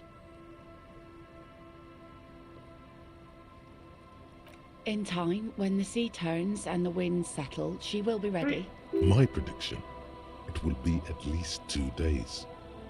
I'm looking for someone maybe you can help. Let's see. Who are you looking for? I'm looking for missing cryptozoologists. I don't think I know what these are. Care to elaborate? People look for animals who are hard to find. Aha! Like snowmen. Haven't heard of those. 2 odd guys have been wandering around here, nose in sand, talking nonsense about snowmen and the like. Where do they go? I don't really know. Further down the peninsula, I guess. I mean, that's where they were heading. Who else are you looking for besides snowmen? That's it. Not looking for anyone else right now. Well, how can I assist you then, officer? I asked to get your signature. I'll be seeing you. Now, is this... I need your signature, put it down, or is this... Aye, the sea's gonna calm down soon. I can feel it. The wind is turning southeast. What's in your mind, officer? I asked to get your signature. Are you? This says by signing, I agree to living with construction noise. What exactly is the Union building? Everett's planning to turn some village into a youth center. What a nice idea. Wouldn't have thought that... Would have thought that her voice shows up. Thought what exactly? That Everard and the Union have nice plans for anything. I thought they only cared about themselves. Well, I guess Union members have children too. Second thought, don't sign the papers. Aye, if you say so. Probably better that way. I mean, who likes construction noise? Bimodal carriage in the sea. Yeah, right. I'm not pointing that out. Bye-bye.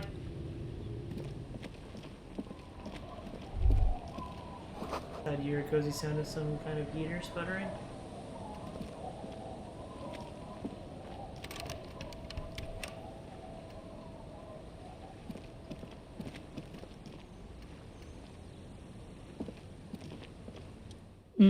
Next to the bucket of clothes hums in off mouth, your eyes closed.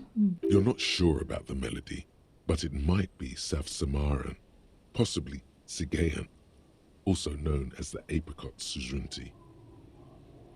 Welcome to the fishing village. Please lean in closer. I have cataracts. Lean forward. Oh, welcome, police officer.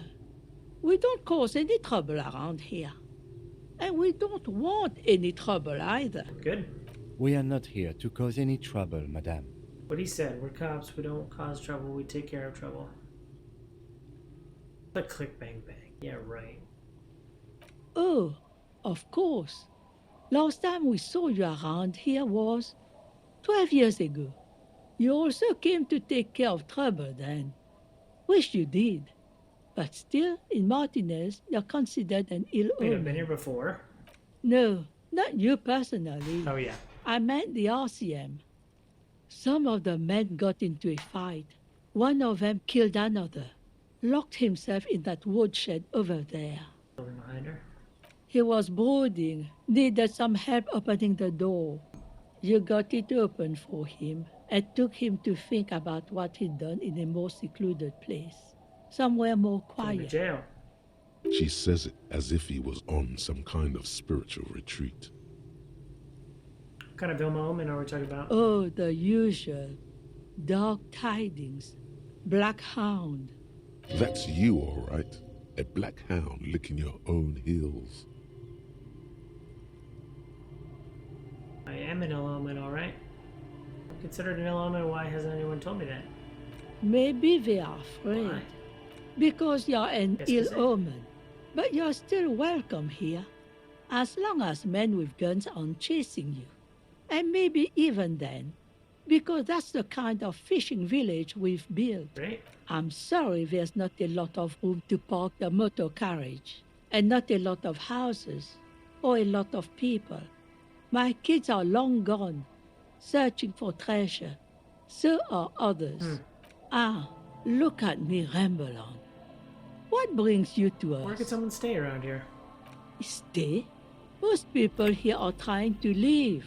That said, if lodgings is what you're looking for, I've got a free room in the shack. Her soapy thumb points to the building behind her. How much? I won't charge you for it. Take it as a gesture of goodwill from the village to the RCM. Wait, you're just giving it to me? No one is using it, and God knows it's not much anyway. You can stay there.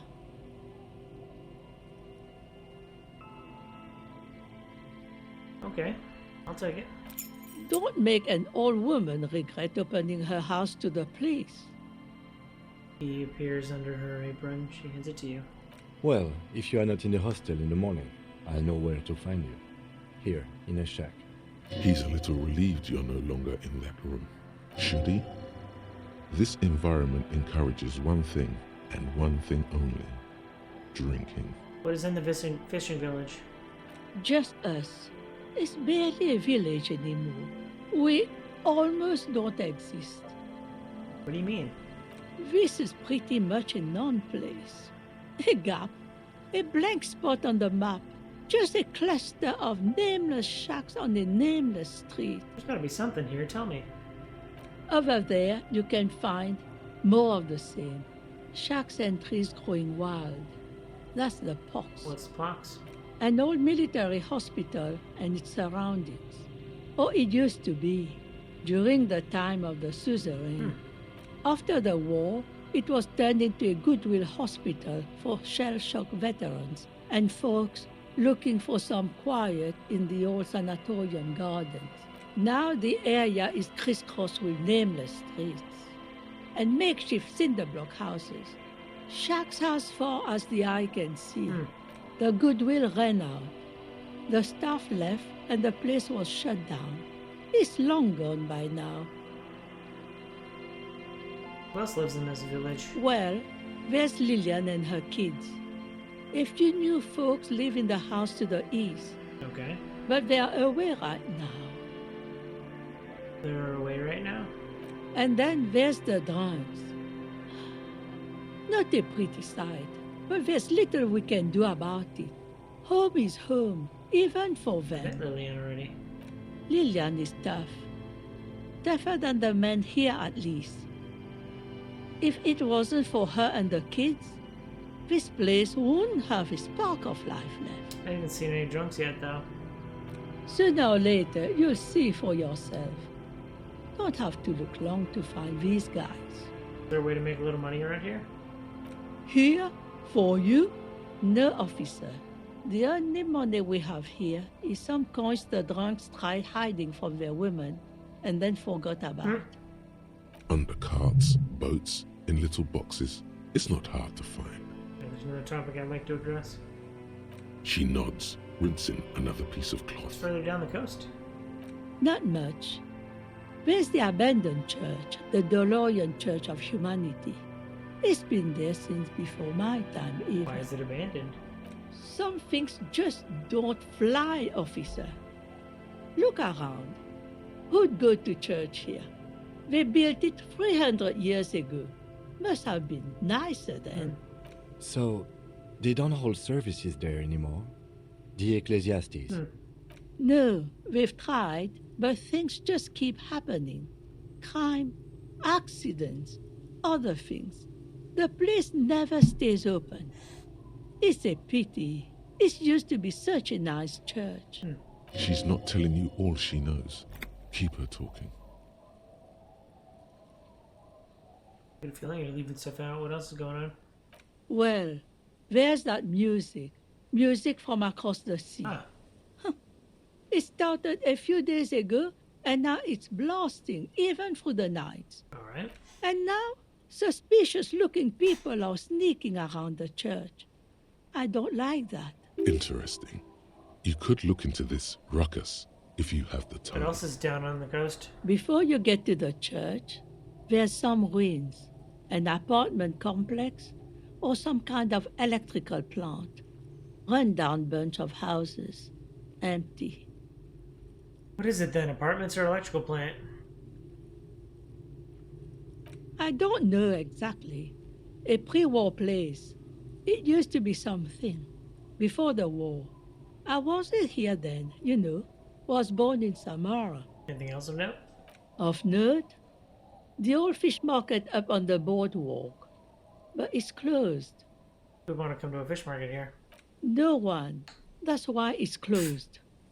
It was once a bustling place, back when I was young, and so was everyone else. Now, what catch we do bring in goes straight into a lorry for the Delta or somewhere else. That's it. There's got to be something more along the coast. All right, got it. As I said, it's a peninsula. There's no one there, just ghosts and vagrants, and teenagers making out. Tell me about yourself. Who exactly are you? Me? No one. Just an old washerwoman. Mother called me Isabel, if that's what you're asking. And my married name is Sadie. Now it's your turn, Mr. Lieutenant W. Frere Harrier Dubois. Quite a handle you got there. So many titles. One of them double. She's got a couple of ranks herself. Honored chief and so on. I was asked to get your signature. Eh? What's this about? Come now, I can't read all this scribble. Tell me what it says. Everett wants to turn the part of the village into a little youth center. Huh. I might be half blind, but it looks like part of the village is gonna be a street. The best part. The part we need to get out of our houses. Have you asked Lillian about this? I won't even consider signing till I know she's on board. Goodbye, Emma. Autosave, I got a new house. The door has seen better days. The layer of paint has started to peel off due to the salt and wind from the sea. Even the lock looks slightly rusted. Unlock the shack door with the key. I'll wait outside to give you some time and privacy to check out your new living arrangement. But just so you know, after we are done with the day, I'll still be staying in the whirling in rags for the night. We'll meet in front of the shack in the morning. Great. The key turns with a satisfying click. You can enter the shack now. Great. Go on in. I live somewhere else now. Screw you, Gart.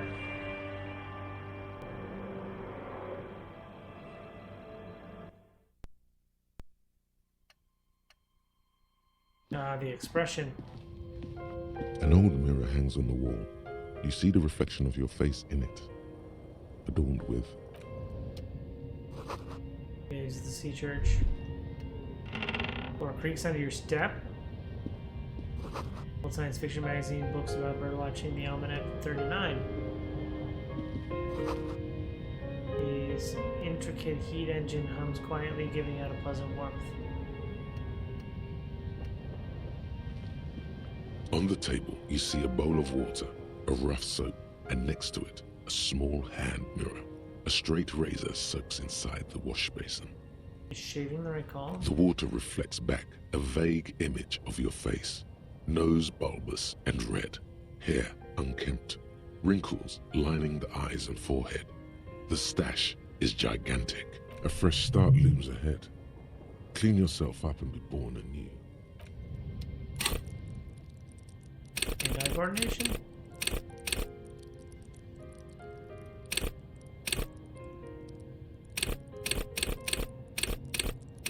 Oh, it's a physical thing, right? Yeah.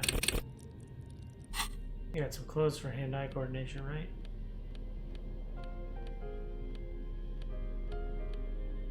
Oh, reaction speed.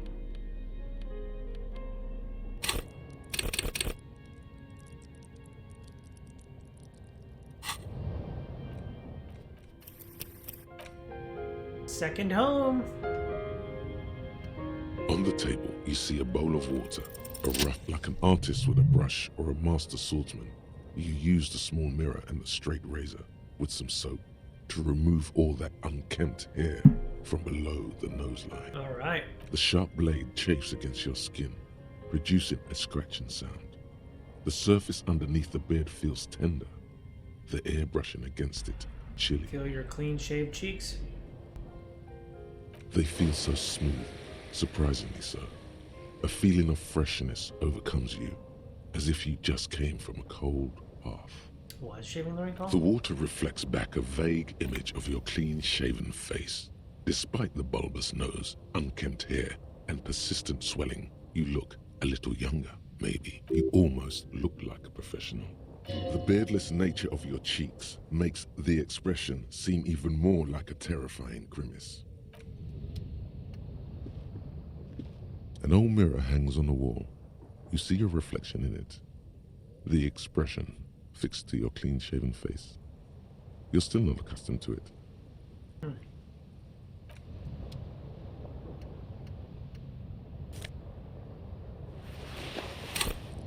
What does this jacket do?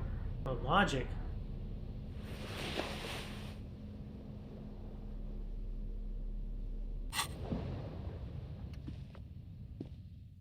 Give me that logic, baby.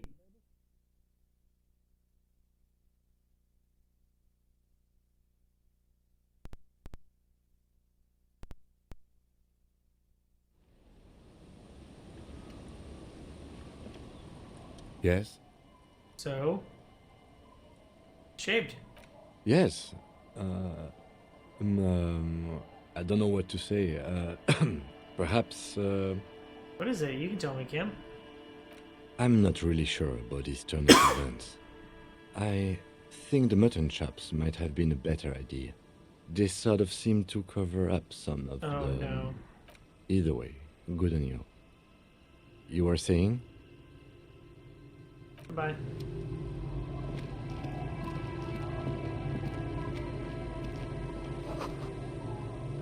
Street sign is illegible beneath the graffito. The scruffy-haired little boy kicks a stone. He can't be more than 5 years old. The other one looks indistinguishable from him. He watches his brother kick the stone with his tongue lolling out of his mouth.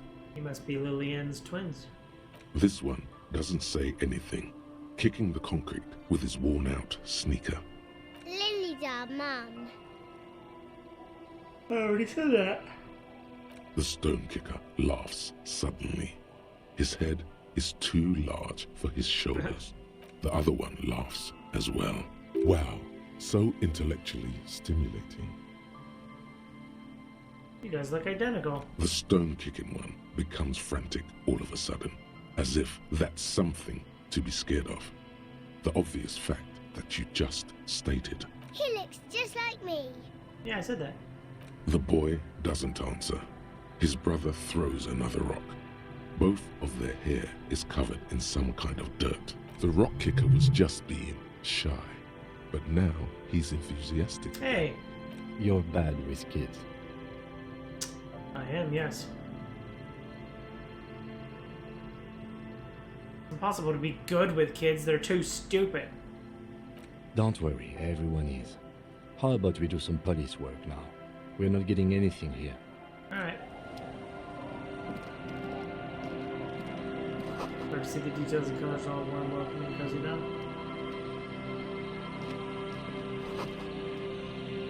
Maybe in spring?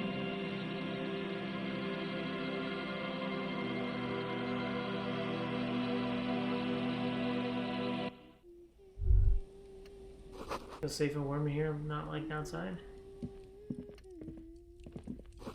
Industrial coal pellets burn in the orange glow. Hello, mister. Young girl, barely 4 or 5 years old, sits on a sofa. She's looking at you with frank curiosity. She clutches a small stuffed animal. Occasionally, she twirls it around. Are you Lillian's daughter? Yes, I am. Little Lily. You know my mom? Yeah, we met earlier. That's nice. My mom is great. She's never angry or anything. Are the twin brothers... Are the twins outside your brothers? Yes. They don't want to play with me. They're older and play outside. Oh. They look the same. Sometimes I can't tell them They apart. look identical, right? I said the same thing. They look identical. What's that? What's that you're holding? It's Lammy. Lammy? He's my friend. Sort of. Like... Fuzzy beats up to demonstrate. Lambie is a stuffed lamb that, admittedly, has seen better days. One of the eye buttons is missing, and the fur is tattered in several parts. Lambie looks soft. Yes. Very soft. Press your cheek against Lambie. Isn't he soft? Yeah. He's right. Lambie is very soft. She rubs the white fur against the cheek and returns the lamb in her lap. What's that? Points to the stuffed bird from the ceiling. It's a grouse. Grouse? You might be able to get on Gart's good side if you replace the broken skewer you almost certainly broke. Yes, what is it for? I don't know. Can I have it? I know someone who really likes stuffed birds. Sure. Just go and get it. I don't like it anyway. It looks angry. All right. You just need to grab it from the ceiling and go. Bye. Bye! Grouse taxidermy. Oh, $7.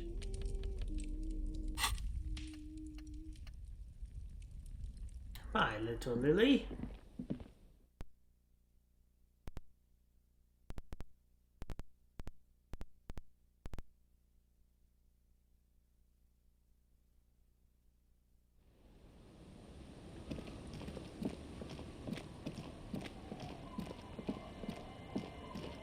Coins over here. What are you doing in this tube? I was an unshaven man. The noxious odor emanating from the drunken man is strong and familiar. Don't you call her? Yeah! Don't call Abigail! It was Abigail. Uh-huh. Abigail. Don't you fucking call Abigail. Abigail is his wife or girlfriend. Chances are she's gone. Calling her wouldn't make it any better or worse. Never thought you'd see such a thing in your life. But this guy's a little too drunk. Who are you? What is your name? Don't call Abigail. Where am I? What is this place? The man hiccups, then mumbles something unintelligible. Why shouldn't I call Abigail? He snorts and beckons you to lean in close. Don't call Abigail. Don't call Abigail. Tell me about your friends. Don't you fucking call her. Hear me? Abigail? Official investigation and demand answer to my questions. There's no use in yelling at drunks. He's barely holding it together. The drunk man starts coughing a really disgusting, hacking cough. Right. Don't call.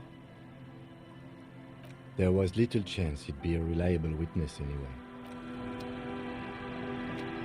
Hey, tequila! Idiot Doom Spiral?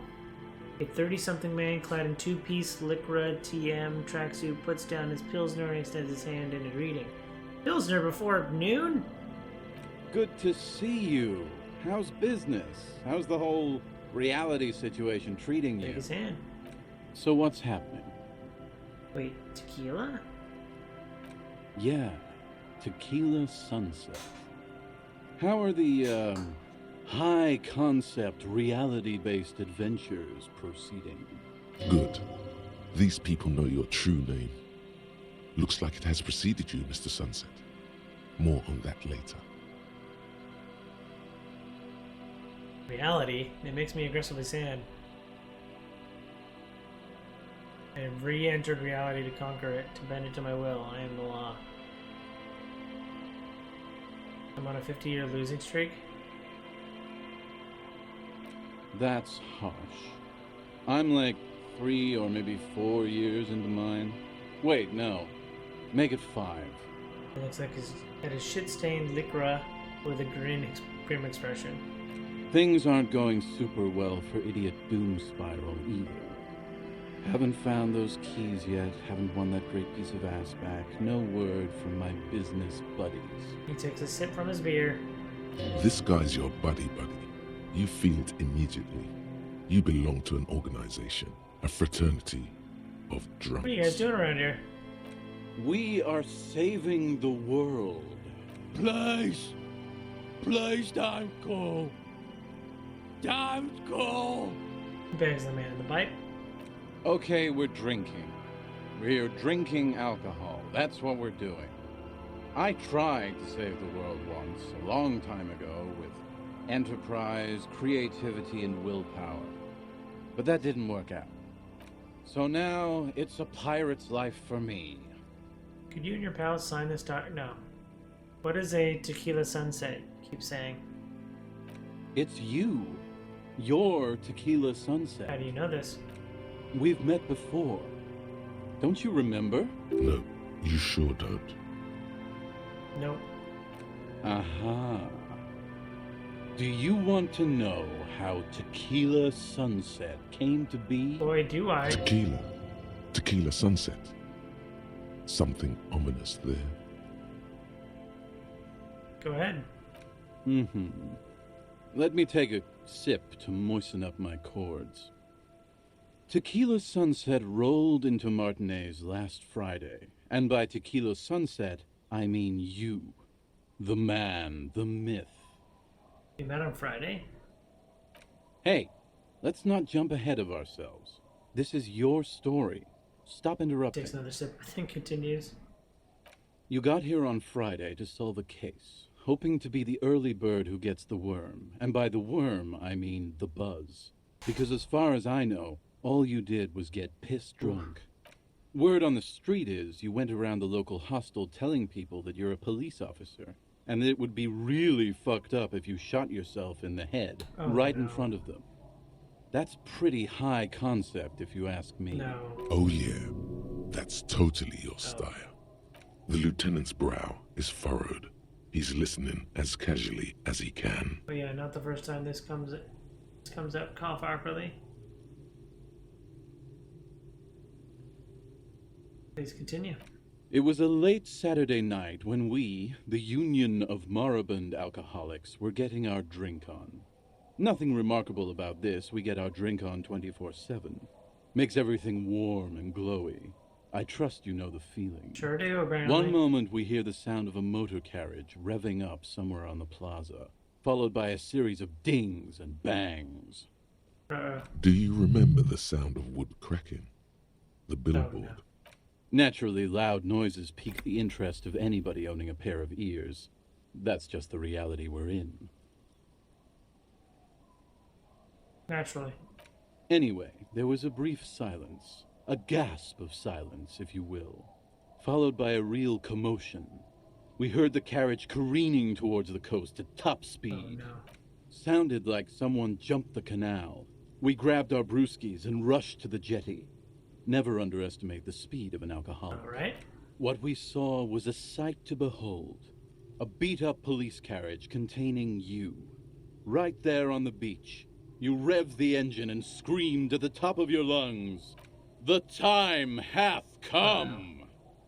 So, naturally, being the curious cat I am, I asked what time hath come, to which you replied, "The time hath come for tequila sunset, the end of all things!" Oh my god, it's the end of all things.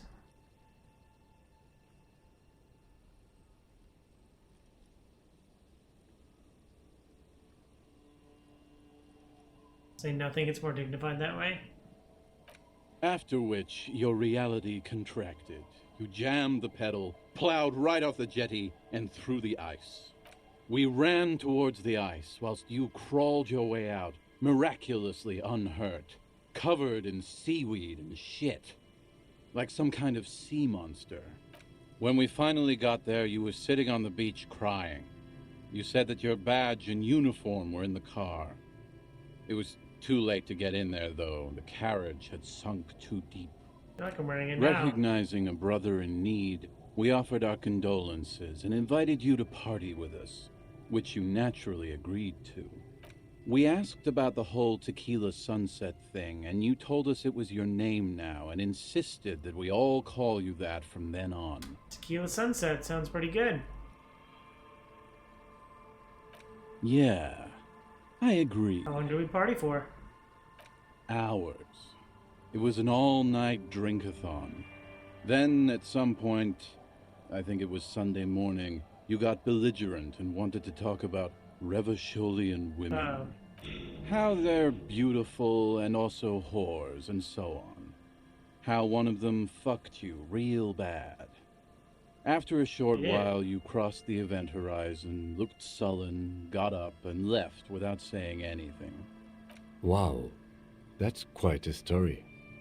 Yeah, I bet Tequila's a fucking legend around the precinct. You must be proud to work with him. If you only knew. Did it tell you anything specific about this person that fucked me? You were pretty vague about it, but you kept saying you got fucked real hard, and that we've all been fucked too. Please, don't open that door. No one's fucked me. I do the fucking around here. Abigail. It seemed pretty painful, to be honest with you. If I had to guess, I'd say you're still working through some shit. Did I mention losing anything else? Beside your gun and your badge? You said something about your hope or heart or something. To be honest, the details are a little hazy. In retrospect, I guess you lost your motor carriage too? That's a big one. Did I say anything about my colleagues?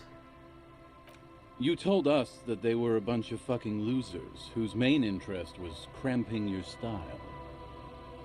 Interesting. It's more like you were cramping theirs. No specifics, though. It was more about you that night. You were the star of the show. Did I say anything about the case? Yeah, you said it was no biggie and that you'd solve it in no time.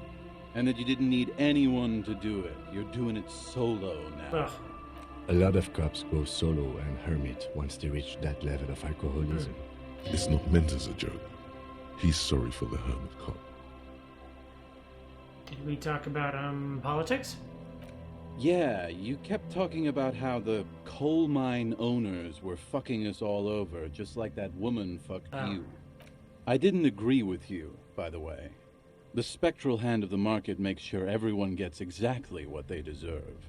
Did you get a read on what kind of cop I was? You kept apologizing for being such a bad cop, and for the damage you've inflicted on everyone around you. You also kept pausing to knock the heel of your hand against your temples, saying, "Stupid, stupid, stupid." I don't need any here anymore. It's a hard thing for a man to confront his past. That's why I avoid mine at all costs. You seen you around. You too, Tequila Sunset. As you turn, a bright light catches your eye, making you squint. Where's it coming from? From a distant sunset, a stage light, flash photography, nowhere in particular. It's just what superstar law officers do. They squint at lights, and they solve shit. Yeah, that's me. I've been establishing my superstardom hard lately. Actually, now I can hear superstar and law enforcement in the same sentence. They sound pretty weird together. Yeah, you have. You're a big dick cop. Dick Mullen. Salam Rocky Bayi. Badass on the edge disco cop. Time to recede into a ludicrous fantasy world. Here we go. Camera. Lights. Action. With a sudden flash, the world freezes around you, and you along with it. In an iconic monochrome solution, a black silhouette against a rasterized orange world. It's on.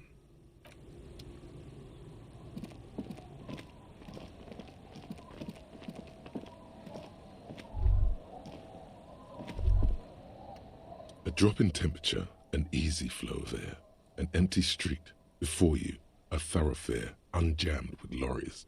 No more drivers smoking on hitch steps. Just silence. What did the smoke smell like? Chemically sweetened. Across the road, a forgotten bus stop. Corrosion has opened a hole in its roof. An elm tree watches over the building.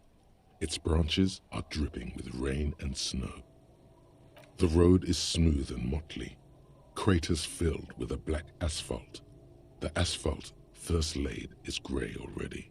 A row of tenements are under construction in the distance.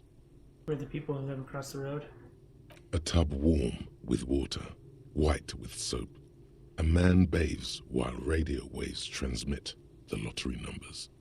4, 18, 21, 4, 1. A modern washing machine rattles a drawer full of silverware. His boyfriend is on his way home. He brings tins of meat and vegetables with him. Their pockets are heavier with money, but only slightly. What happens at the bus stop? Number 312D. Young girls used to come here, huddled up, hoping for more warmth than their thin coats give them. The bus took them to school. It has not run for 8 years. There were not enough girls to sustain its cost. What about the road? Craters pocked the surface. Children played in them until heavy trucks full of black pitch rolled in. The landowners have filled the craters with money. It is a vital artery of the flow of trade. Right. There's one bump on the road. A dead dog lies flat about 200 paces away, right at the turn. Dead dog? Tragedy comes from the wheels of a fast RCM vehicle, hurrying to work. The cold washes over you. The sound of the sea has grown distant. That's the enough. wind moves the aerosol. A detective stands behind the boom barrier. A breeze moves a curl of his hair.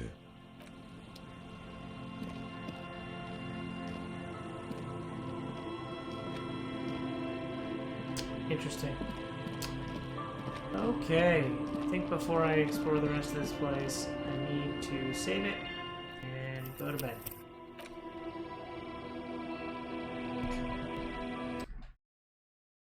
There you have it, folks.